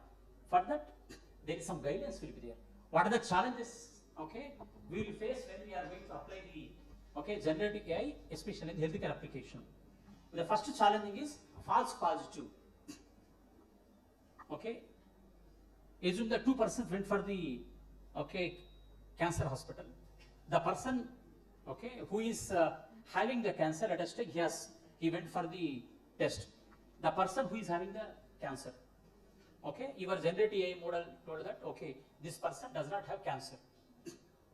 First, so what will happen? He don't take any treatment. Second person, he will go, he will also give the Okay, he will also go to the undergo the okay. Second person, your generative AI model tells, okay, no, this guy having cancer. If your generative AI tells this guy is having the cancer, okay, वो आधा मर जाएगा. He has to undergo, okay, various treatments, chemotherapy, okay. Healthy person, your model says he is suffering from the cancer. He is suffering from the cancer. Means your model is failed somewhere else. Your model fails to identify the person having the cancer. Your model says that person does not have cancer. बंदा आराम से घर जाएगा. Then he will relax after 6 months, 7 months. चले जाएगा. The healthy person who is having, your model says that person is also having cancer. वो बंदे को then the family will cry, then उसको they will start chemotherapy, radiotherapy कुछ. That is actually the problem with the false positive. You have to make sure that that is where actually comes into the concept of explainable AI. You have to inform, you have to tell why this patient having cancer. Simply you cannot say this patient having the cancer. If it does not have the cancer also, your model has to tell why this corresponding person does not have the cancer. That is actually false positive. Okay. Another is demographic bias and fairness. There is a lot of discussion happening. Demographic bias and fairness. Okay. Generally, if you go to the, okay, I think you ask here, in some African countries, or it may be other US also, they stopped, okay, taking the attendance, okay, of the employees based on the face recognition. Face recognition, all right? Especially, okay, if African countries, okay, the look is different. They don't stand up, okay, it will identify, and upon identifying the person, what it is saying, he is belong to so and so, okay, complexion. That is where actually the problem will arise. That is called the demographic bias and fairness. I think you are also here, okay, there is a lot of discussion happened. Fair and Lovely, the name itself they changed. Alright? For small product they changed. Here, completely you are misleading. Okay, that's why, okay, your model, whenever you are building a model, you have to take the approval from some kind of standards. Okay? And a rare pathology coverage, sometimes your model will also fail. Unless if you don't train properly, there is a critical cases will be there. Okay, and domain shift across scanners, right? Sometimes based on the model or based on the image you are going to get, but okay, there is a possibility that they will give the okay false narrative also. Privacy and data sensitivity, as Sir is mentioned, okay, whether it is ethical or not, right? In medical field, let us take okay, if you are going to apply on the okay human being. Obviously, you need to take the approval. That is challenging privacy and data sensitivity and regularity compliance. Okay, your model should okay also have some regularity compliance. These are the challenges: accuracy and hallucination. Okay, your model can generate incorrect, false, and misleading output. The best example I told you: cancer. Okay, and privacy and security, there is another challenge. When it comes to the medical field, nobody will freely give this one. And another is regularity. Your model has to satisfy the regularity compliance. Potential bias. Okay, when a model will okay give a biased output. When a model okay give a biased input. Class imbalance. Okay. If your data is imbalanced one, like very first I told, you need to identify whether okay it is a bird or it is animal. Assume that in entire data set you need to train. Your entire data set 90% data belongs to the okay bird and 10% to the animal. Whatever the input you will give, it will say bird. That is the imbalanced data. That is another challenge. Okay, bias in data can be repeated. There is another challenge, okay? And accountability and legal liability. If your model says the corresponding person, okay, having cancer, then he may sue the company also. Okay, legal problems will also appear. Then, okay, then you need to integrate with the legal workflow. What are these challenges? And each challenge is a domain. All right. If anybody wants to have, okay, interest, you can do the specific, okay, research on this area. Data privacy, right? Privacy is the biggest challenge. If you want to build a model, you need data. You cannot get to the data freely. Okay, it is very challenging one. Second is limited data set. Okay, it's very challenging. Healthcare data is very limited. Nobody keep it in the public also. Nobody will keep your data set in the public. There is also another challenging. And expert validation. Again, once your model predicted, then expert has to give the validation. The specialist has to say, physician has to say whether the whatever the output predicted the model is correct or not. Okay, AI bias and also cost. If I go to the physician, if I go to 100 rupees, okay, physician, he will say that, okay, corresponding person having, okay, pneumonia or not. But if you generate the AI model and if I need to spend 5,000 rupees, then there is no use. There is also another challenging one. Okay, what actually the future directions for this privacy, right? Data privacy and ethical consent is another challenge where we can, okay, use extensively for this generative AI, where we have to apply on the synthetic data, okay. And another is multimodal. There is another research potential where many of the researchers they are doing is multimodal data, where you are going to work on different kinds of data. It may be image, text, audio, as well as the video. Okay, these four are combined, and okay, you can build the various AI models. Another is, okay, multimodal data. Okay, and another is real-time models which are capable to predict accurately. These are the future directions for the, okay, generative AI, especially used for the healthcare applications. Future landscape, right, where they are using extensively for this one. Telehealth enhancement, predictive modeling of the disease prediction. It may be Alzheimer, or it may be cancer, or it may be any, okay. Another is real-time surgical and ICU assistance, advanced medical imaging, okay, pandemic chronic disease management, right? You will have automated appointment scheduling, doctor appointment. There is another one is autonomous clinical decision making, efficient medical coding and documentation, right? And another is personalized patient engagement. These are the various areas where there is a, okay, tremendous future for the generative AI applications. Okay, this is the transformative technology. Okay, there are so many benefits will be there, but still we have the challenges. Okay, if we properly use and if we have the, okay, extensive data, if you build a, okay, very good models where it will accurately predict, then obviously the generative AI models will be, okay, bright future for the healthcare application.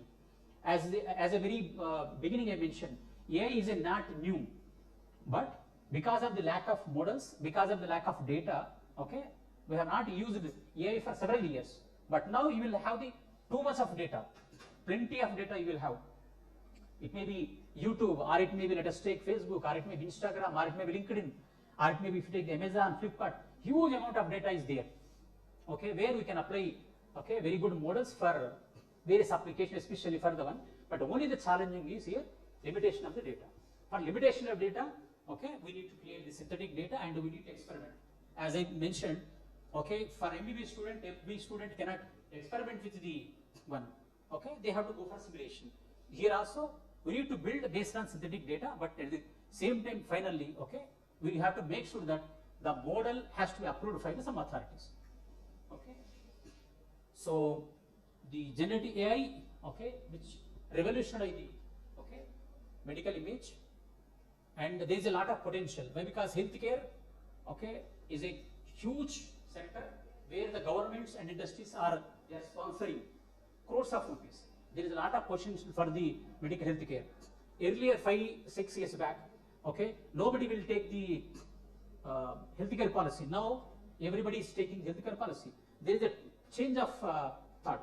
Okay, so there is a lot of potential in the generative AI, especially for the healthcare application. If you people are interested, you can identify different applications. Okay, as I mentioned, image synthesis, data augmentation, right, super resolution, image reconstruction, prediction. There are so many algorithms are there, so many models are there.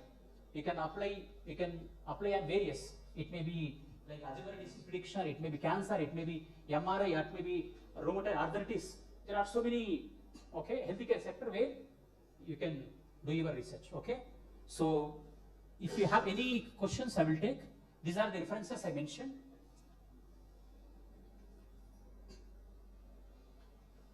If you have any questions, I will take 1 or 2 questions. Then we can discuss the literature paper on especially for the generative AI. I hope you have gone through and you understand the very first session. Generally, it is application oriented.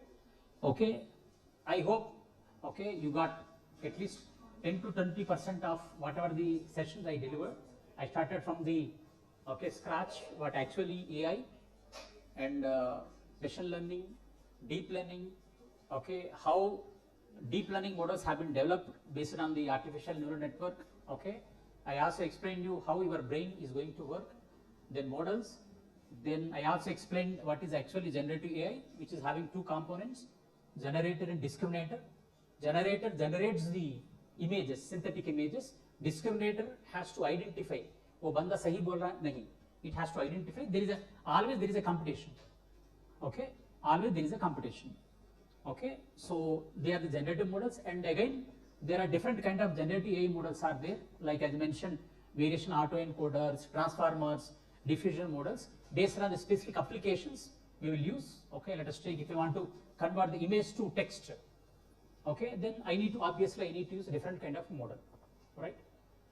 Right, and also we discussed about various applications of generative AI in even ophthalmology, and we also discussed about how the people are using various generative AI models in the healthcare applications. I also told you, there is a lot of potential where you can do some kind of good research, right? It may be Alzheimer's disease prediction, or it may be cancer prediction, and there is a lot of research happening on like bone cancer, arthritis, skin cancer disease. Okay, there is huge, and even for report writing, right? As I mentioned, ECG. Okay, by reading the ECG, we need to generate the reports. So there are potential applications are there, but it is not actually I have not discussed about fundamentals of actually what is variation autoencoder, because it will take a lot of time. It's not actually 40 minutes or 1 hour session. Okay, so I hope you got some idea where how generative AI will be used for the healthcare application. And healthcare application, there is a huge demand, and whenever you build a model, you have to make sure that. And even let us take, if your model say 80% accuracy, the healthcare sector will not accept. Healthcare sector will not accept. Okay, why? Because healthcare you have to 100%. Okay, you should confidently say, let us take, if you go to any physician, then he will tell you are suffering from the fever. 100% confidence is saying that but what about a model? If you say in any, I am only confidence of 80%, you are suffering from fever, 20%, no, that will not work. And whatever the models you will generate, it has to be explainable. Means if you say yes, why yes? If you say no, why no? Like our children used to ask, why I should not do this, why I should do. Similarly, your model also, you have to develop the models, with explainability and responsible. There are some standards are there. I am also member of the Artificial Intelligence Standards Committee. Actually, AISC will call. Whenever a model is developed, we need to go through the model and we have to give the approval. I am also a member of AISC, Artificial Intelligence Standard Committee. That is it. Now, coming to the second part of this session, I said those who are interested in different domains, they can do the research. You have done the research. Now, how you are going to project it to the external one? You need to write okay, you need whatever you have done, your experiments, okay, you need to present in the paper format, okay, and you need to submit the paper to some conference or it may be journal, it will publish it and everyone will read, okay, they will say, okay, this is worth. If industry people, okay, gone through, if they gone through, they will take your model and they will apply, okay. So whatever the methodology, whatever the models you developed, you have to present your model, you have to present your work. You have to present your work to the external one. That is actually called article, okay, paper publication, okay. And the very first slide, don't panic. Madam said your Atal FDP 80%, okay, don't panic, okay. Definitely you will, okay, get the certificate. Star, you have to put some effort. The speakers also putting some effort. Similarly, participant, you need to get, but don't panic, okay. Now, coming to the one when we say article publishing, people will, sir, I don't know how to write paper. I don't know how to write paper. Okay. So, yes, of course, it is not everyone's cup of coffee, but you need to follow in certain standards, certain format you need to follow. Okay. So, very first is, if somebody asks you, you have to write paper. Okay. In our institute, even third year students, it is a part of academics, they have to mandatorily publish the paper. In 3.1 and 3.2, they have the mini project and they have to mandatorily publish the paper. So, very first announcement, if we say all the students you need to publish the paper, or let us take in your college also, okay, as a part of your annual performance, if, okay, if the college people ask, all the faculty has to publish a paper, then you will get fever. Okay, no, don't get any panic. I will, okay, hope my session will, okay, brief how to write a paper. Why you should write a paper? Okay, why you should write a paper? You need to work, you are present your work. Okay, if you write a paper, if you read the statement, your published paper are permanent record of your research. Even if you leave this world, okay, even if you leave this world, your work is permanent. Everybody will read. अगर आप दुनिया छोड़ के भी चले जाएंगे अपन, then permanent record of your, okay, and your passport to your community. Let us take general industry people, if they go na, they'll take visiting card and okay, I'm from so-and-so organization, I'm from so-and-so organization.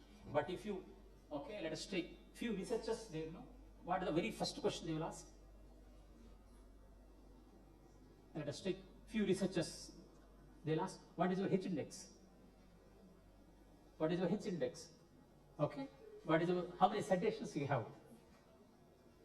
Okay, that's why you will call it as a passport to your community. Why you need to publish? Very first one, yes, obviously I agree. If you are doing PhD, you have to publish paper. Okay, as a part of PhD, you have to publish paper. Then, if you want to get funding, DST or ICMR, they'll ask you, have you published any paper in your related work? Let us see if you want to publish. Okay, paper. If you want to apply for any funding, ICMR funding. Okay, Indian Council on Medical Research, they'll also give the funding. They'll ask you whether you have done any, you have written any paper. Third, get promoted. Yes, if you want to get promoted from assistant to associate to professor, obviously your university people will ask, कितने paper है आपके पास? Okay, whether they Q1 है, Q2 है, Q3 है, Q4 है, then they'll ask. Final question. If you get promoted, work a genome, generally ethical, but when you are publishing, obviously you should be, okay, genuine, it should be ethical. Last question, if you get promoted, those are bachelors, then obviously your salary will increase. Agar salary increase hua, then status change hoga, status change hai, to then obviously, right? These are the reason, okay? But when you publish a paper, your editors, reviewers, they don't see whether you are publishing a paper for your, okay, promotion के लिए paper लिख रहे, or whether you are doing for PhD or, okay, so and so. No. When you publish a paper, they'll see whether it is a as per the standards or not, whether it is having the quality or not. That's only the.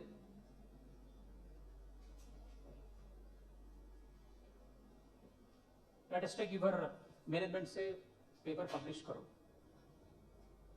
Okay, let us take if your management or my management says all faculty has to publish a paper, okay, in each semester. Then let us take if you start writing, okay, a paper on operating system scheduling. Okay, scheduling algorithm. Nobody will accept. Are वो तो जमाने का 1947. No. Then, okay, when you have to write a paper, if the topic which you are selecting is a novel, okay, interesting to somebody, then only journals or conferences will accept your paper. जो भी लिखा हो, if you submit, then they don't accept it. You should have novelty. Let us take your FDP. How your institution got okay, the offline permission? So many colleges applied. But why they have chosen? Why? Because your title is catchy, interesting. It will help the audience. That is the reason. Similarly, if you are writing a paper, make sure that you should have novelty. Okay, novelty and its structure. It will be useful for the larger audience. Okay, I am ready to publish the paper. Okay, and you have to, as I mentioned, you have to work on hot topic. Okay, hot topic. Everybody like hot coffee, hot, right? And also, students will like hot dog. Right. If you ready, okay, outdated work, 1947 work, if you want to publish, nobody will ready. Second is that I have experimented on so and so, 1000 real-time images I have taken and my model got 100% accuracy, then no. They say that ek banda to kuch fake raha. They don't accept. Next, duplication of published work. This is actually we will call it the plagiarism. Okay, plagiarism. Okay, there are two types. One nowadays, okay, we are also verifying AI plagiarism, because ChatGPT, your Claude, or okay, Gemini, they'll also, if you ask, can you please create one paper on so and so topic, it will generate a paper. No, that will not be acceptable. We will verify whether the paper is written by the AI or not. That is called AI plagiarism. And if you take some content from the other papers, that is called similarity. Okay, that also verified. If this case, you cannot. Other than this one, if you are ready, original result, or it may be literature review, or it may be, let us take review paper, then okay, you can submit. What type of manuscripts? Manuscripts are paper or kuch bhi bolo, article bolo. Basically, remember there are two types of papers. Okay, two types of paper. Don't, very first I said, don't panic after seeing this so many blah blah blah. No, two types of papers. One, review. Second is okay, implementation paper. Review means let us take. Okay, I want to know more about generative AI applications. What I will do now? Okay, I will read all 20 or 30 papers. I will download from the Google Scholar. I will read all 20 or 30 papers. Okay, so it is a tedious task as a researcher. If I write 20 papers summary into a one paper, that is called a review paper. So 20 papers, then if I make as a single paper summary, then it is called a review paper. Second comes to the implementation one. Implementation means, okay, you will identify a new model, okay, on data set, you applied, you got the result, and you want to show to the external community. That is called implementation paper. You will have the two papers, one review and then is implementation. In review paper, you don't have any method, like model or methodology. You simply discuss about what 1 to 20 papers has discussed. That's enough. And you will give the conclusion. Okay, first paper discussed this, second paper got this accuracy, third paper, fourth, like this one. Okay, but implementation, you have to mention which model you have used, which data set you have used, okay, what type of accuracy, okay, how much accuracy you got, which metrics you have used, okay, then you have to give. That is called implementation. Two types of papers.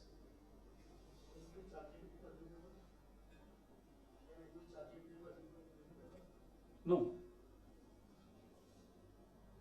Any paper which you submit, it will go under scrutiny of two. One is called similarity. Okay, similarity means let us take, okay, assume that this line I have written. Okay, summarize a recent development on a specific topic. Same words you will copy and paste into your paper. That is called similarity.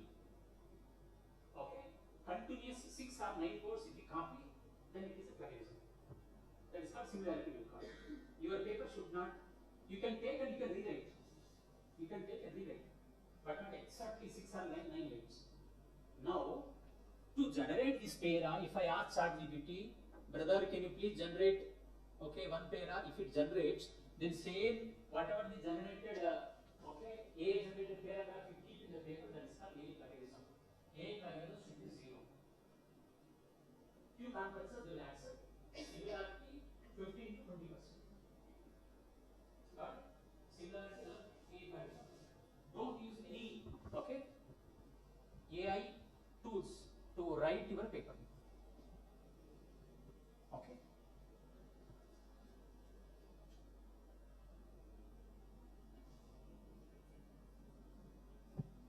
Okay.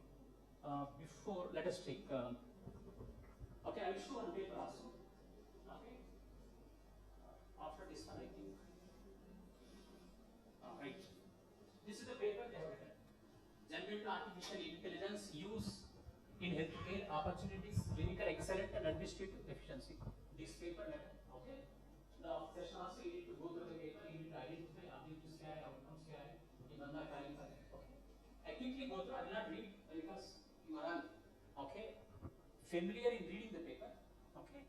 After this one, I will explain how you need to write a similar paper, okay?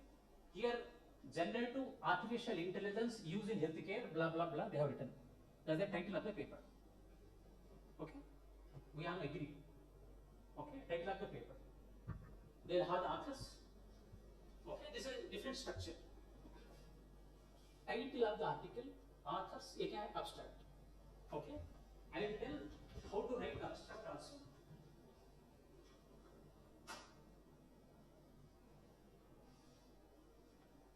Okay, then you will have the various sections.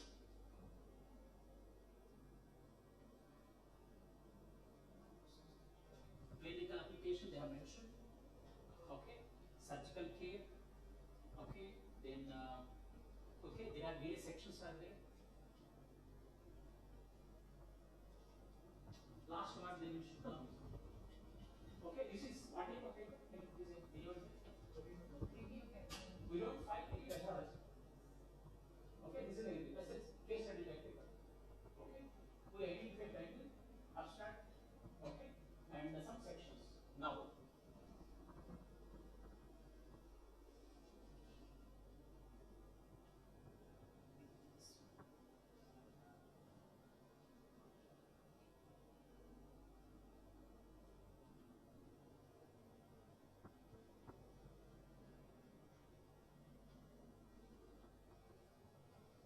generally the structure of any paper, structure, if you, let us say, if you are applying leave, how you write the leave? Let us say you are going for only applying to the principal, okay, MJ College of Engineering, respected sir, subject, content, and last you will write your sincerely, your obediently, and signature, your name and employee. That is the structure.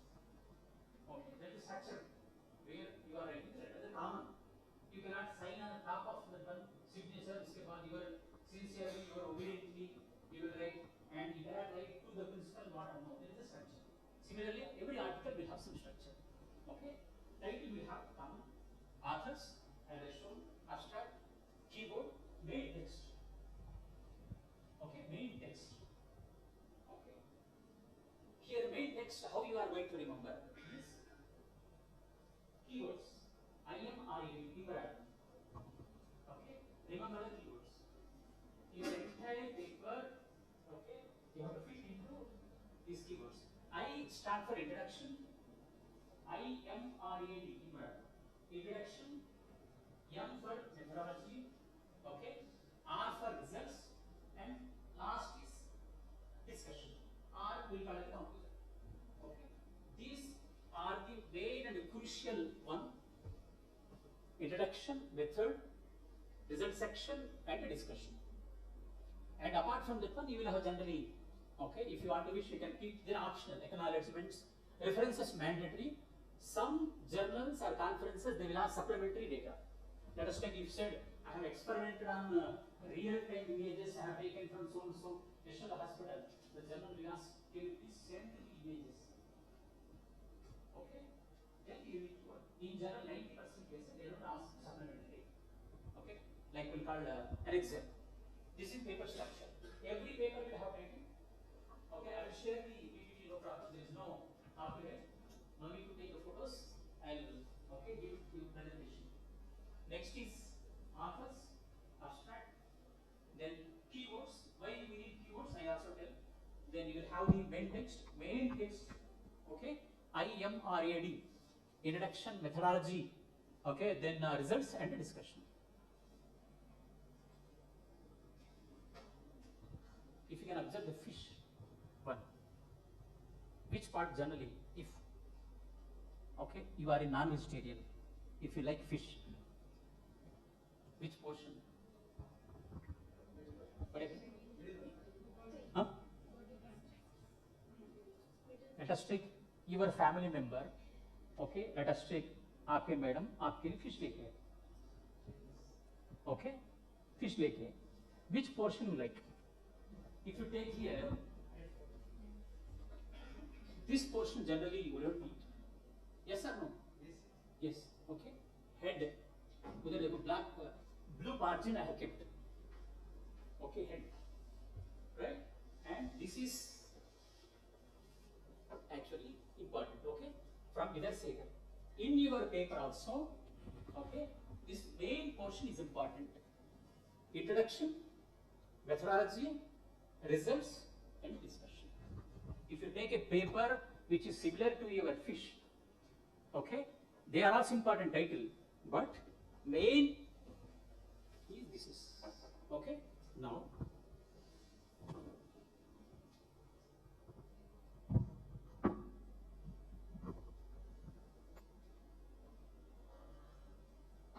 very first I have shown on paper, okay. What is the very first title? Okay. Second authors, then we form abstract. In your paper, that is abstract is very big, but your majority of you under the assumption that abstract you have to write in the beginning. No. After you complete your paper, you have to draft your abstract. Like abstract is a summary of your paper. Okay, abstract is a summary of your paper. What is the problem statement? Which methodology you have used? Okay. Then what is the result you obtained? What is the outcome? That's why you have to write abstract at the last. Paper पूरा होने के बाद then you have to write your abstract. Abstract is nothing but summary of your paper. Generally, if you want to refer any paper, okay, what will you do? If you want to review, first I will read only abstract. Then understand if there is a stuff in this paper or not. If the abstract is not properly written, it's set for reject. That's why the abstract is strong. Okay. Then, okay, that is arrow. First you need to identify figures, tables. Then you have to write methodology. Okay. Even though your paper structure is like that. First title, then abstract. But you have to start your work from the methodology. What was the result you obtained? First, it is. Okay. Then results. Then discussion. After completing, if your paper is ready, then you start writing. Okay, your paper.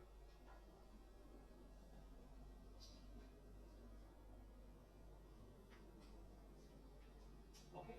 As I mentioned, the main body of the paper is IMRA. Introduction, methodology, results, and discussion. Introduction part. What we are going to keep in the introduction section. Right? Introduction. Okay. Why you have chosen the problem? What is the problem statement? Very first is it. Why the problem you address is important. In the introduction section, okay, you need to discuss why the problem is important. Second, what is the lacking in the current technology and what is the objective of your study. In the introduction section, very beginning one. Okay, you need to mention about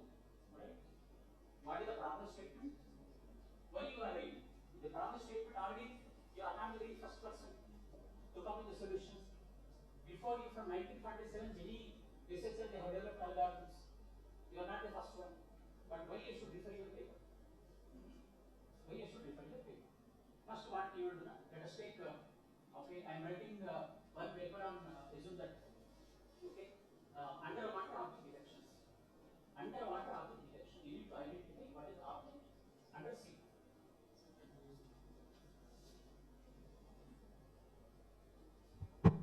Okay, what is the object under sea? Right? I am developing one algorithm or underwater object detection. What is the problem statement here? I have developed one model. I am going to write, okay, let us take underwater object detection using deep learning. Can you please tell what is the problem statement?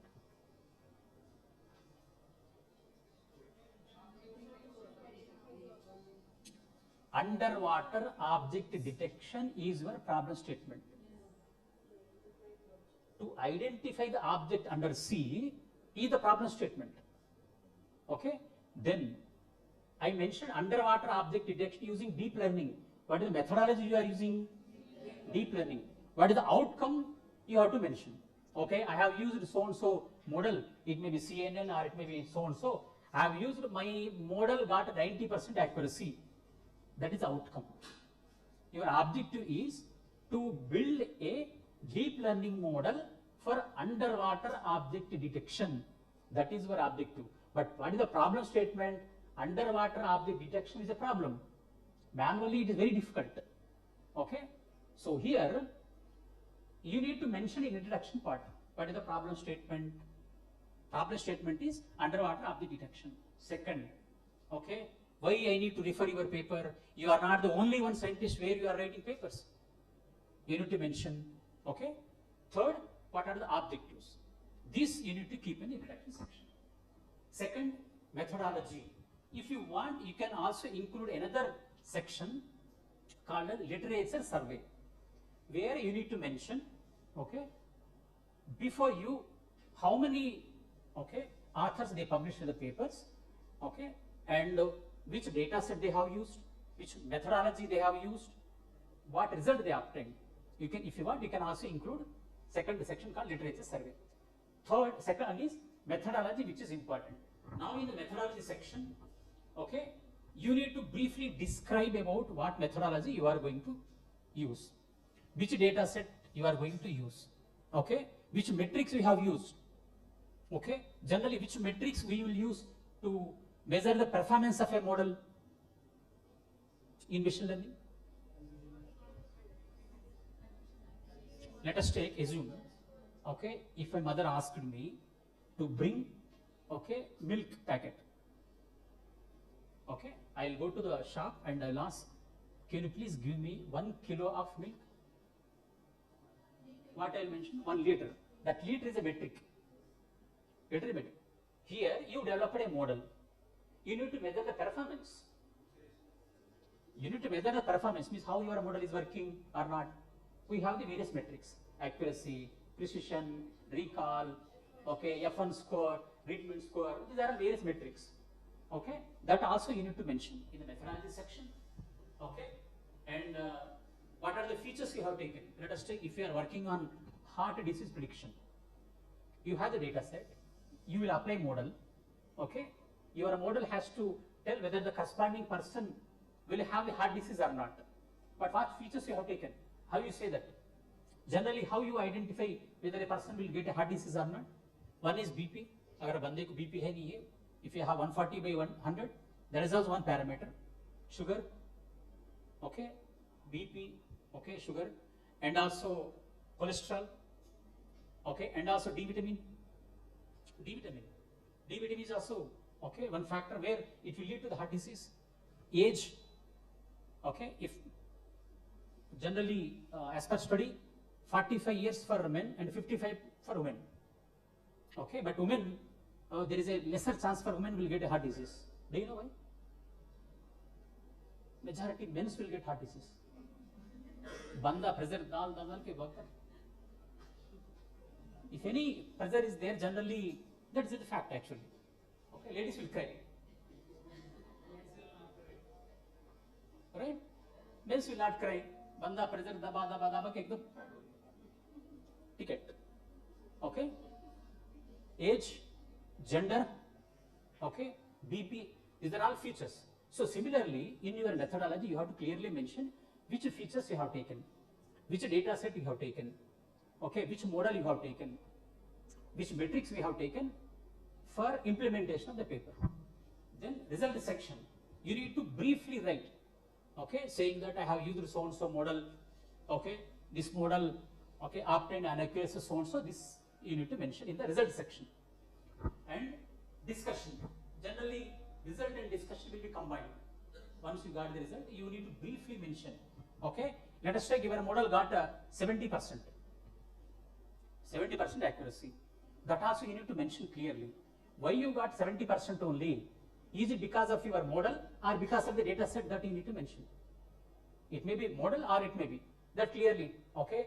Okay, if you got 70%, you say that no, I got only less model. If I explain, my paper will get rejected. No, you need to clear.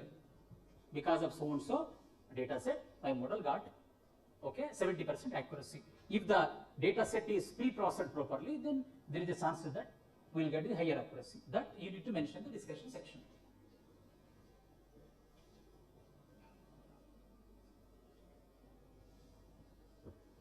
Very first title, okay, in your paper. This is the structure, as I mentioned.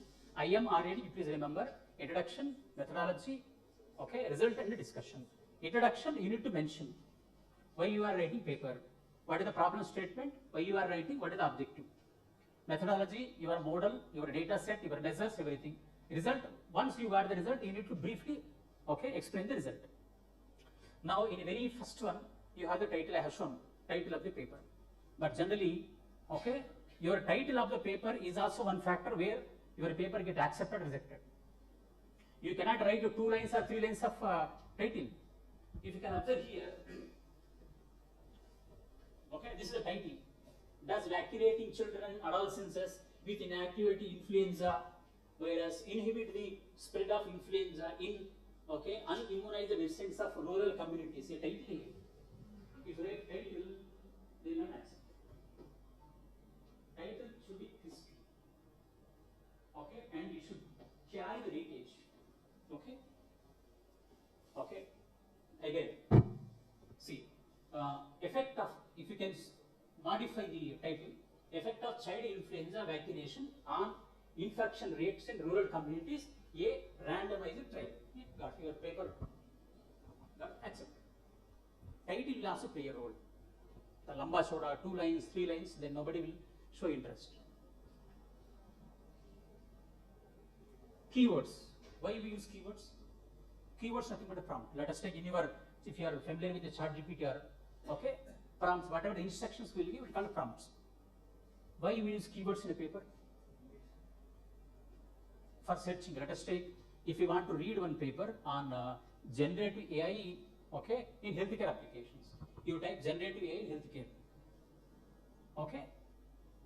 Based on the keywords, whatever you mentioned, okay, your paper will appear for them. Your paper will appear to them. That is the reason your keywords, okay, should be catchy. And let's take in your paper you have used various models, but you forgot to mention any relevant keyword. If you, okay, like the H, A, no, whatever the methodology you have used or what are the models, data set, you mention the keywords. And the minimum number of keywords should be 6. Okay, don't keep 10, 20 or only 2 or 3, minimum you have to keep it 6. 6 keywords you have to mention. And these, okay, if you mention the keywords, it will be easy. Okay, your paper get visible to the others.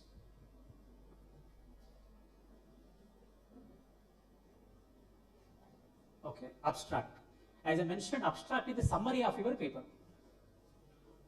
If you submit paper, nobody will read entire your paper. Very first, they will read your abstract. When you have to write the abstract? After completion of writing, okay, then you have to write abstract. But in the paper structure, it will be very beginning only. Okay, abstract is nothing but summary of your paper. So what we have to include in the abstract? Okay, you please remember here, you have to use 10 rule. 10 rule. Okay, okay. What is the 10 rule here? As I mentioned, abstract is a summary of your methodology. Okay, you might have used model, you might have used okay, data set, you might have used some metric. You have to use 10. 1, 2, it's very easy. 1, 2, 2, 3, 2, 3, and again 2. 1 to 2 sentences. What is the aim of your one? Why you are writing the paper? Like your problem statement. 1 to 2 sentences you have write about your aim. Okay. Next. 2 to 3 sentences about materials and methods. Which methodology you have used? Which methodology you have used? Which data set you have used? Okay. Abstract. Daska rule. 1, 2, 2, 3, 2, 3, and 2. 1 to 2 sentences about your aim, nothing but a background. 2 to 3 sentences about your methodology. Material or methodology same. Okay. 2 to 3 sentences about your result. In abstract, you need to mention how much result you obtained. You need to mention one line. Okay. Our paper applied CNN to, okay, identify the, okay, underwater images, and methodology obtained an accuracy of, let us say, 95. That is fine. And 2 sentences about discussion conclusion. You have to mention 2 to 3 sentences only. You have to mention that our method obtained an accuracy of 89%. Okay. This proposed method, okay, will be used for underwater object detection. That's enough. That is the abstract. So you need to remember the 10 rule. Okay, 1, 2, 2, 3, 2, 3, and 2. 1, 2 for aim. Aim, or what is the background? Which methodology you have used? Which data set you have used? Okay, what result you obtained? Right? Then, after obtained result, what conclusion you are giving? Conclusion or outcome? Why I should read the paper? Let us take, you have built one model which identifies the, okay, pneumonia. Which identifies the pneumonia. What you will do? In my paper, I have used CNN, okay, to identify whether the patient having the pneumonia or not. That is fine. How it will be helpful for the society? You will write the proposed methodology, okay, will assist the physicians to easily identify whether a person is having the pneumonia or not. That line you have to mention. What is the outcome? Outcome that you need to mention in the abstract. Okay.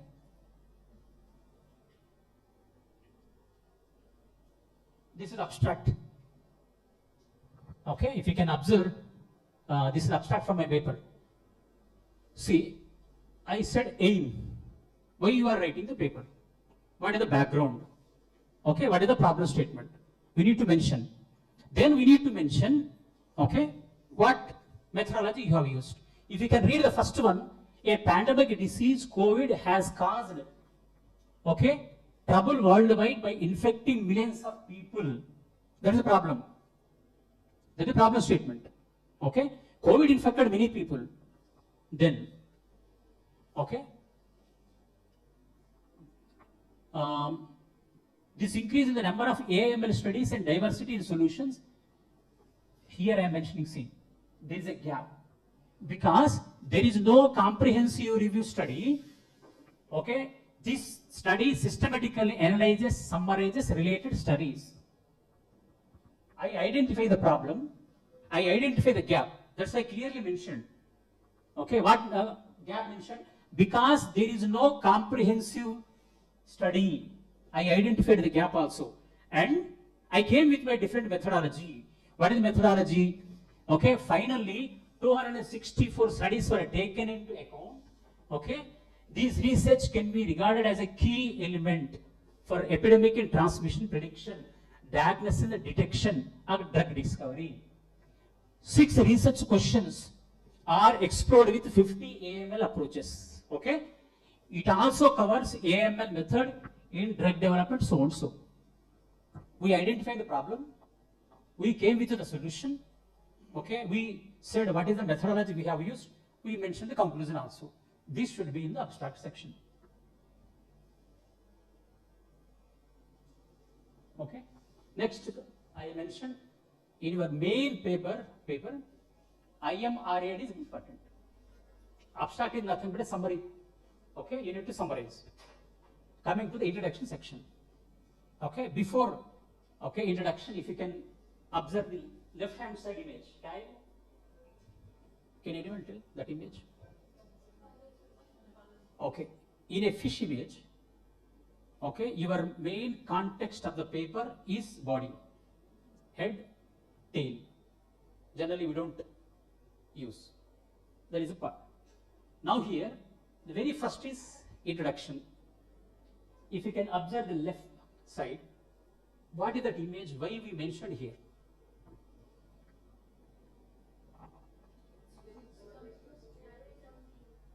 Yes. Okay. Means whenever you are writing the introduction section, you have to start, okay, discussing broadly, then you have to narrow down. Okay. What is the problem? What is the problem? Introduction. Introduction, you have to mention what is the problem.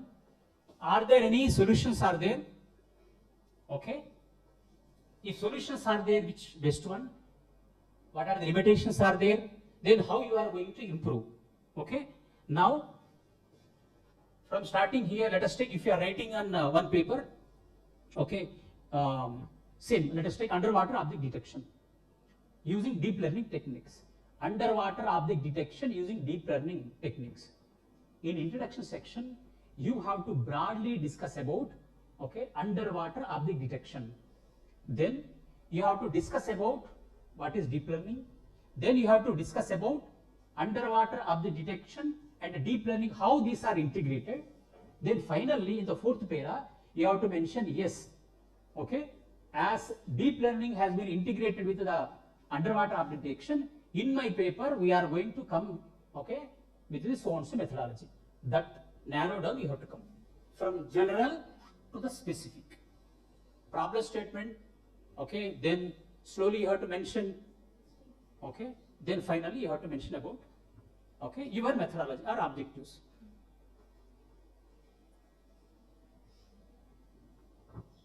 Okay, these I have taken the, okay, from the papers. If you can see the right side, in introduction section, I said from broad to, you have to cut it narrow. If you can take the very first one, in the very first para, you are going to explain the problem, means background of the problem, okay, our problem statement we explain. Then, okay, mention existing approaches. Then finally, okay, your, okay, approach you have to discuss.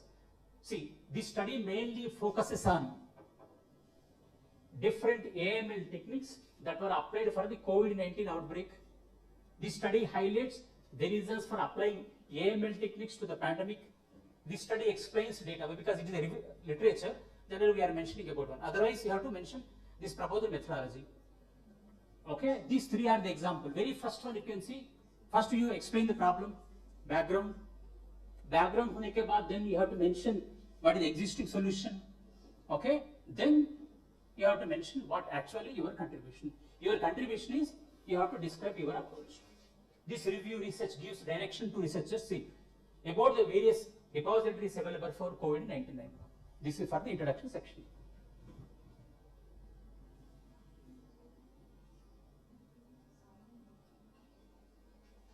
Okay. Method, okay, or methodology. In this section, you need to discuss about what methodology you have applied, right? When it comes to the research literature paper, you don't have any methodology, but for your implementation paper, you will have the methodology. Okay, if you can observe, see material methods, how we written in this paper, ensemble classifier built with Bayesian network and radial basis function. I mentioned the methodology, which model I have used, I mentioned. Okay, this part comes under your methodology section, but in your introduction section, you have to mention about what is the problem statement, gap kya hai, what you are going to do. In methodology, you have to mention what you have done, which model you have used. See, if you can see very first one, in this paper, ensemble classifier built with the Bayesian network, some model I have used, and I have also mentioned about the data set. Okay, viscous and breast cancer data set. I mentioned about a data set also. Okay, and a total 619 instances and 10 attributes are taken into the consideration. I have written. Okay, this is comes under the methodology section. In the methodology section, you need to clearly mention about what methodology, what model you have used, what data set you have used. Right? Here also, according to some lists. Okay, this is the review paper. See here also, see, if you can observe, right? The LCP CNN was trained using the NNST data set, studying the design inclusion criteria so and so. And another you might observe in the very first paragraph, okay, there is a reference number 29. Why? Because the data set which I trained for my model, they are not my data set. They are not my proprietary. Okay, I have borrowed somewhere else. I have used the data set. That's why you have to mention reference number. If figure, table, data set are not yours, you have to mandatorily mention the reference number where you have taken. Even in equation also, if you are using the equation, if equation is not yours, okay, you have to mention reference where you have taken the equation. Remaining you are free to. Okay, otherwise it comes under copyright violation. Right? So this is the materials and methods are methodology. General people ask, can you please submit whatever the few journals they will ask. They don't blindly, okay, rely on you. They'll ask you kindly submit whatever the data set you have taken, and they'll ask you kindly share the code, GitHub code.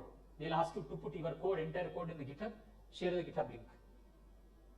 Okay, few journals, but generally they don't ask. Okay, if they ask, you need to keep. Otherwise, see how images you need to keep the images, or you need to keep result. But okay, result section you need to beautifully narrate how your methodology obtained result. Okay, for the external entity.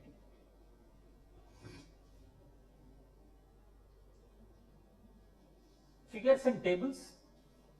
Figures and tables. Okay, you have to. And another is in the result section. Result. I have observed few authors, they completely write English story without any figures and without table. Nobody will be interested to read your okay paper if it is entirely okay English narrative. You need to use figures as well as the tables, and don't write lengthy paragraphs. You need to cut short. Small paragraphs are suggestible. Okay, and figures and tables are the most efficient way to represent the result. For in a paper, generally figures, you will mention figure name, bottom of the figure. For tables, you need to mention top of the table. And it should be, okay, in one line. Don't mention 3 lines, 4 lines of the figure name. And if you are borrowing figures, table data or equations, it is mandatory to refer to site from where you have, okay, taken the images as well as the data. Caption legends must be detailed enough to make figures and tables self-explanatory. Okay, let us take, if you mentioned figure number 3, okay, and you have given one caption. By observing the caption, if I don't understand what actually, okay, the figure is, then there is no use. Reviewers will not accept your paper. Okay, and no duplication of result described in the text or other illustration. Let us take, you have mentioned in the para, text para, same you are mentioning there in the table, that is also you need to avoid. And fabrication of result. Fabrication, let us take somebody, okay, got a 90% same data set model. In a, if you want to write a paper in a hurry, same if you use same data set, same methodology, same result, then it comes under fabrication. That generally in a research environment, they don't allow. Okay.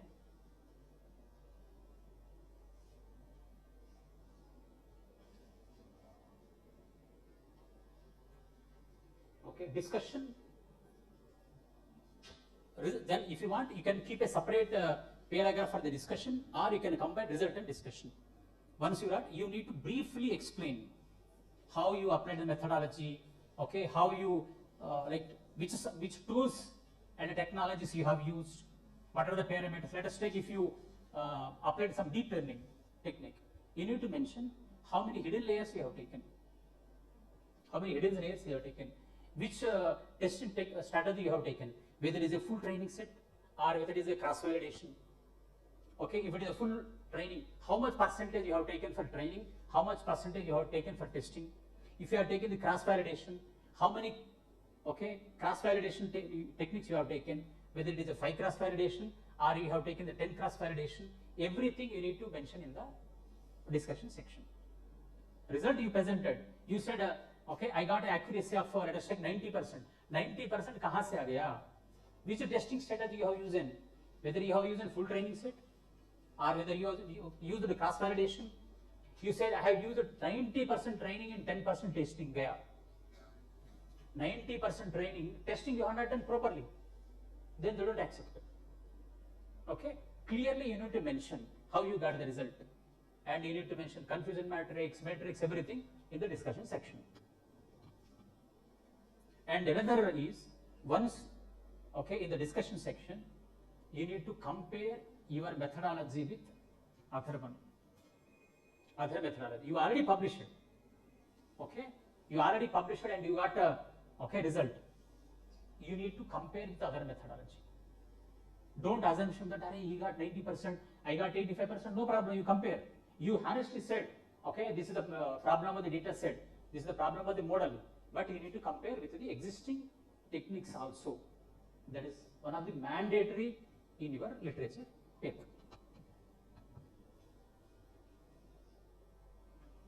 Conclusion, okay. Conclusion means outcome. You have applied methodology, you got the result, okay, you got the result, right? And you discussed also. Finally, you have to conclude. Like your, let us take ATAL FDP, okay, very inaugural. Madam started discussing. This is the ATAL FDP we applied. Okay, these are so. Okay, she welcomed the speakers, principal, Syed in academics. But in the validity section, the script will be same as like your inaugural. Morning inaugural happened. Same script will read on the same validity also. She will change. We have conducted the ATAL FDP for 6 days, 50 participants came, so and so speakers came, right? And we have given wonderful tea, okay, biscuits, jobi, okay. Then she will narrate in the valedictory section. Same in the conclusion also you have to write. आप क्या करे थे, which methodology, कितना result आया, finally how your paper is going to help. That is under conclusion section. And also you need to mention future direction. Future direction. In the last presentation I mentioned, these are the problems with generative AI. I said, okay, there is a scope for generative AI in healthcare. What is this? What mentioned? I mentioned 4 words. There is a scope for generative AI in healthcare.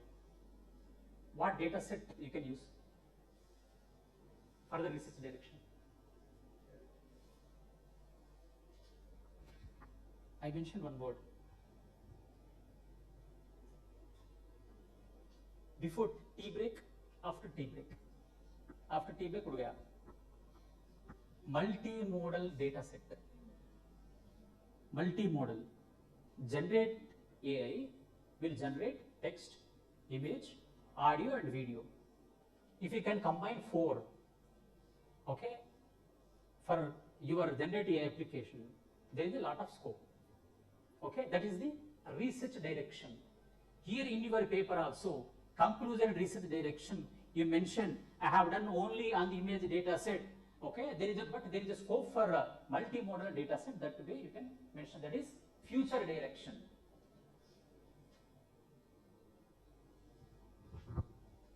Okay. See if you can observe. This is the conclusion. Last one, like your validity session. पूरा खत्म हो गया, चाय पिए, खाना खा लिए, बिरयानी खा लिए, last way you have to say goodbye. How you are going to write? You say, okay, so this FDP, Atal FDP we have conducted for 6 days. I hope every participant has enjoyed the session. Okay, next FDP, we hope participant will also join for the next FDP also if you apply. That statement you will do. Same here also. In addition to the image so and so blah blah, okay, the proposed work can also be adapted for other medical applications such as breast cancer detection, tumor detection. In this para, what is the future direction? What is the future direction? Can you please read and tell me? This is the conclusion, do you know? This is the conclusion, a last validity. Okay, here also. Alright? This is also, okay, why I mentioned original article, this is implementation paper, that is a survey. आप ये पढ़िए, or this para. Any paragraph you read and tell which is the conclusion, which is the future direction. Future direction means like we have conducted Atal FDP, we hope participant enjoyed sessions, we expect next year also participant will register for the Atal FDP. That is the future one. अब इसमें बताइए, you please go through these 2 paragraphs and tell me which is conclusion, which is, even though if you are hungry, okay, right? Because before the lunch time, बताइए, which is the conclusion, which is the future direction? Yes, this is the conclusion and future direction sheet. The proposed work can also be adapted. You are suggesting, I have done research, but further if you want, you can also do the research. Adapt for other medical applications such as, here also, in addition, it provides an alternative cheap solution for the situation.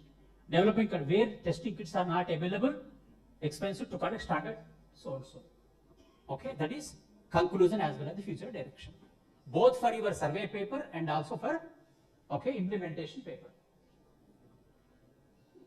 Acknowledgements, if you want to mention acknowledgements, that is your wish, otherwise you can, there is no mandatory. Why? Because it is in a fish where the acknowledgement is there.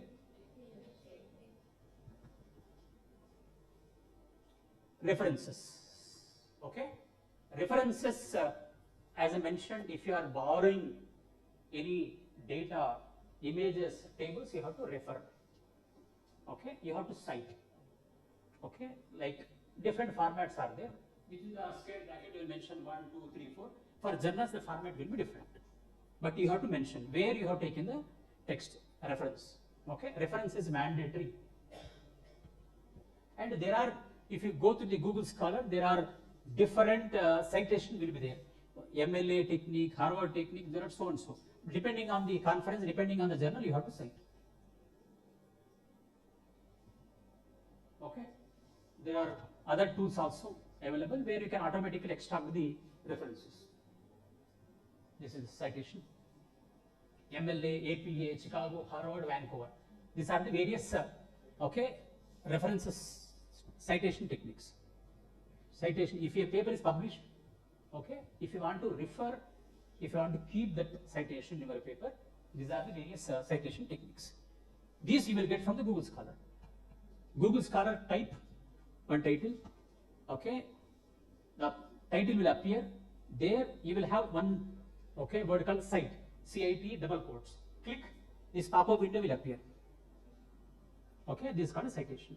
So you need to mention the citations. Language quality, I think language quality, you should be, make sure that your paper should not have any typo and a grammatical mistake. Nobody asking Trump English, nobody ask will you Shashidhar English, Shashitaru. Okay, his English is outstanding. Plain English, which is understandable by the reader. That's all. Nobody will English, jo Trump baat kar raha hai, I need to know plain English, but make sure that no typo and grammatical mistakes in the paper.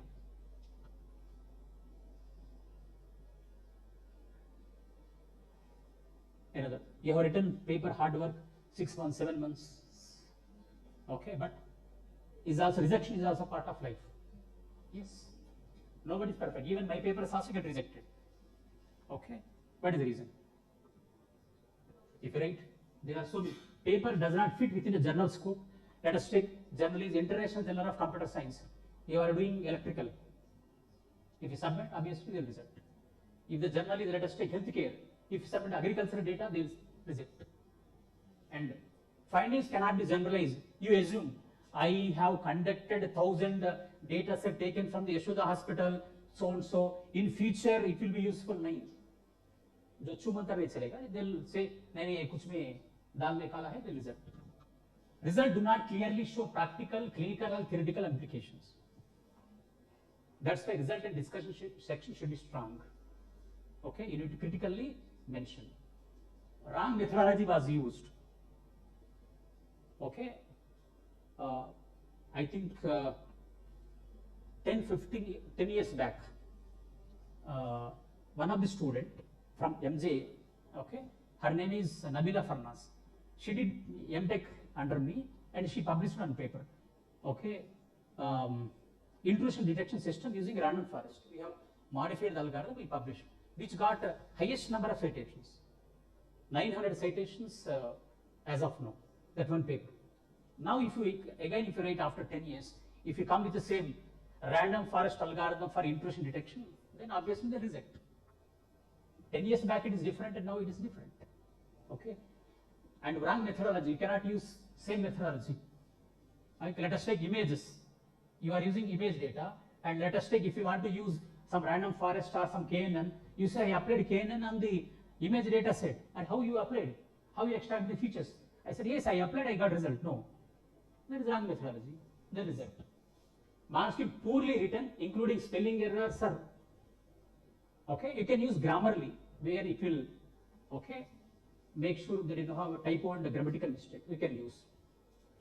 Figure tables, images, which if you don't clearly mention, okay, high computation for page space. Generally what, okay, you need to restrict, for if IEEE, you need to restrict in 6 pages. Generally you can go for 15. But conference also, let us take, you have written 15 pages and you submit, they'll say no, they don't accept. Okay, that is okay, you can summarize. Last in rejection is disappointing, but it is a part of the process. Paper will get rejected, but you have to read the comments of the reviewers, why it is rejected, then you have to modify, you have to fine tune, and you have to reapply for the another conference.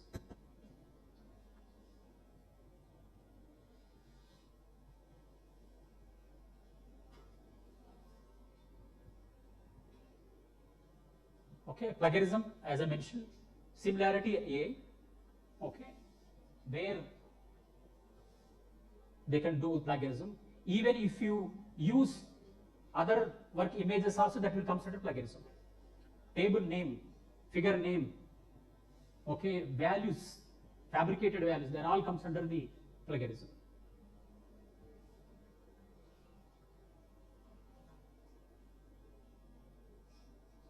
Okay, another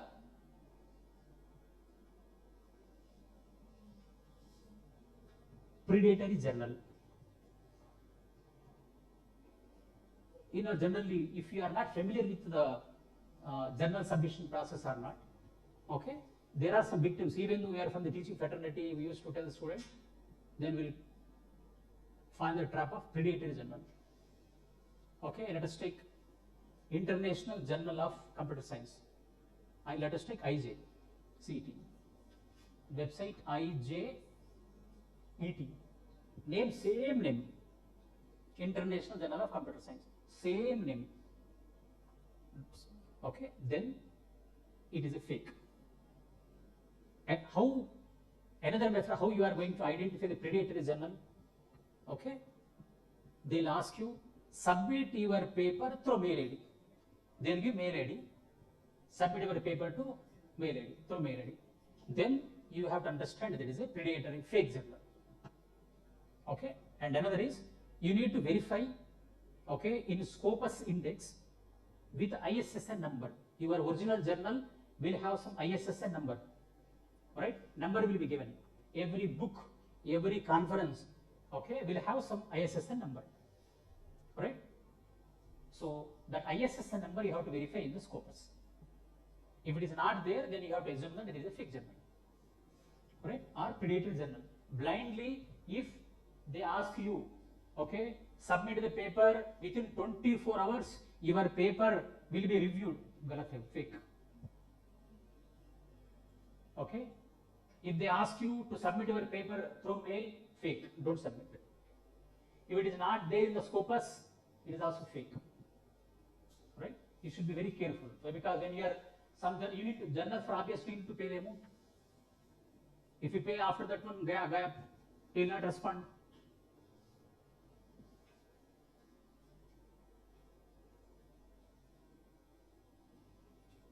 Okay.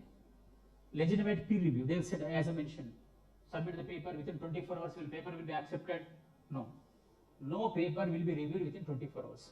I am also editor for IEEE journal, Internals Journal of Computational Intelligence. That is IEEE. Authors submitted in the month of January 2026. Still reviews are going on. Almost 6 months. Okay. For critical, if the paper has standard, then it will take months of time. Even IEEE conference also, it will take 1 month of time for review, but not 1 day or 2 days, 24 hours. 2 months jaisa nahi hoga. That is predator fake journals. Okay. And if you want, you can refer the list. Jeffrey Bell's list. If you click, probably you can identify what are the predator journals. Fake journals, he has the list. You can identify from them. There is a huge, why? Because, okay, journals, you need to pay the journal fees.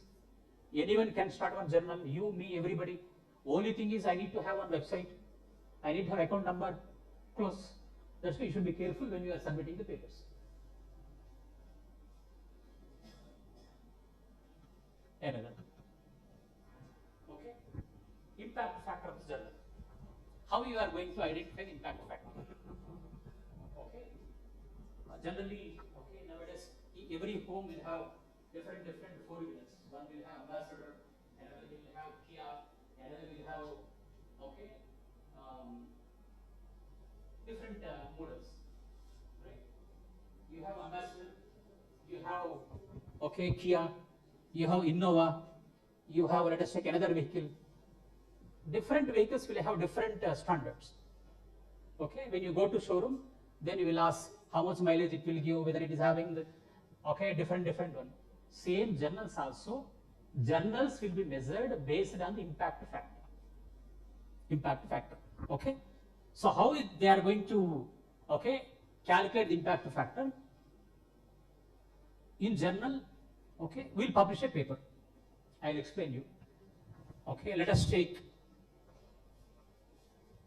in 2018, the journal will have 220 citation. Citation means if I write a paper, you refer my paper, you read my paper, and you mentioned in your paper. That is called citation. Got it? Right? References, nothing but a citation. You referred. Assume that 2018 the journal got 220. 2017 it got 439, totally 659.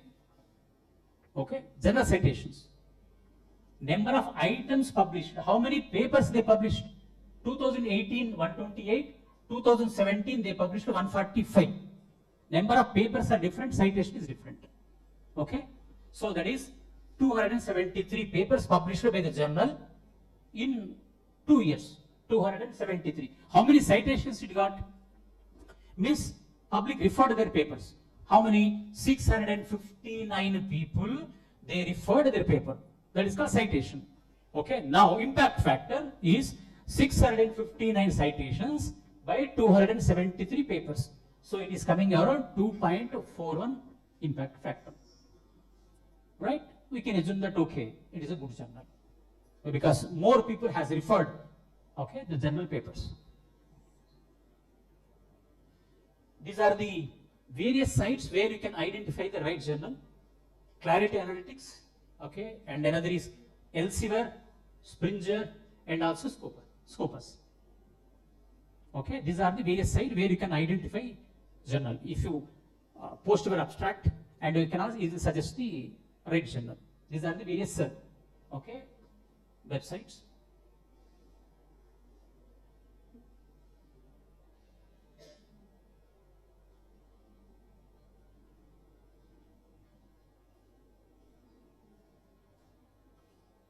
Conferences, if you want to know, another, there is a thing is, okay, few member they will mention IEEE conference. Okay, but because publication having lot of revenue. So how you are going to identify whether a conference is IEEE conference or not? Right? You need to go to this link, conferences.ieee.org. You type conference name. If they say this conference is supported by IEEE, no. Every IEEE conference, like you are going to conduct in the month of December, every conference will have conference record number. If somebody says your papers will be published in IEEE, then you need to ask, can you show me the proof? How can I know that the papers will be published in IEEE? Okay, there is one website where you can mention conferences.ieee.org. Okay, then another is Elsevier, right? Elsevier also they will publish the conferences, and you can find the journals also. This is the Google Scholar. Sorry. Okay. Every I think if you are not activated, you need to activate the Google Scholar. This old one. Okay. Then it is H-index will be there. As I mentioned, H-index is the passport for everyone, generally for us. Okay. And I-10 index. Okay. Make sure you will have RCID ID, Open Researcher ID. If you want to publish the paper, nowadays they are asking RCID ID. If you don't have, try to create RCID ID. Another is Publiance profile. Okay, if you review papers, automatically they will create Publiance. They will have the weightage. Okay, that's all.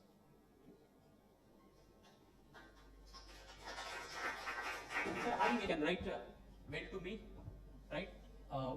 Whatever the queries you have, whatever the right suggestions you require, whatever help you require, okay, I'm here to help you. You can reach out to me. Okay, you can take the mobile number from madam, or okay, you can directly drop a email it to me. Okay, I'm happy to help you. Thank you. Hearing department, appreciate and thanks Jabbar sir for delivering such an interesting session, full of knowledge with respect to the observation, experimentation, and exploring the facts of AI. So we can utilize all the guidelines which are given by Jabbar sir in order to exercise the journal description activity, and we can also publish papers by using the guidelines which are given by Jabbar sir. It's a fact that publishing a paper is not a cup of tea for everyone, but it's not difficult task also, because by using all the guidelines which are available, we will share the PPTs with you. You can use those PPTs in order to draft your paper, and you can take any suggestion from Jabbar sir. Now we will take a break for lunch. We have organized a lunch in block 5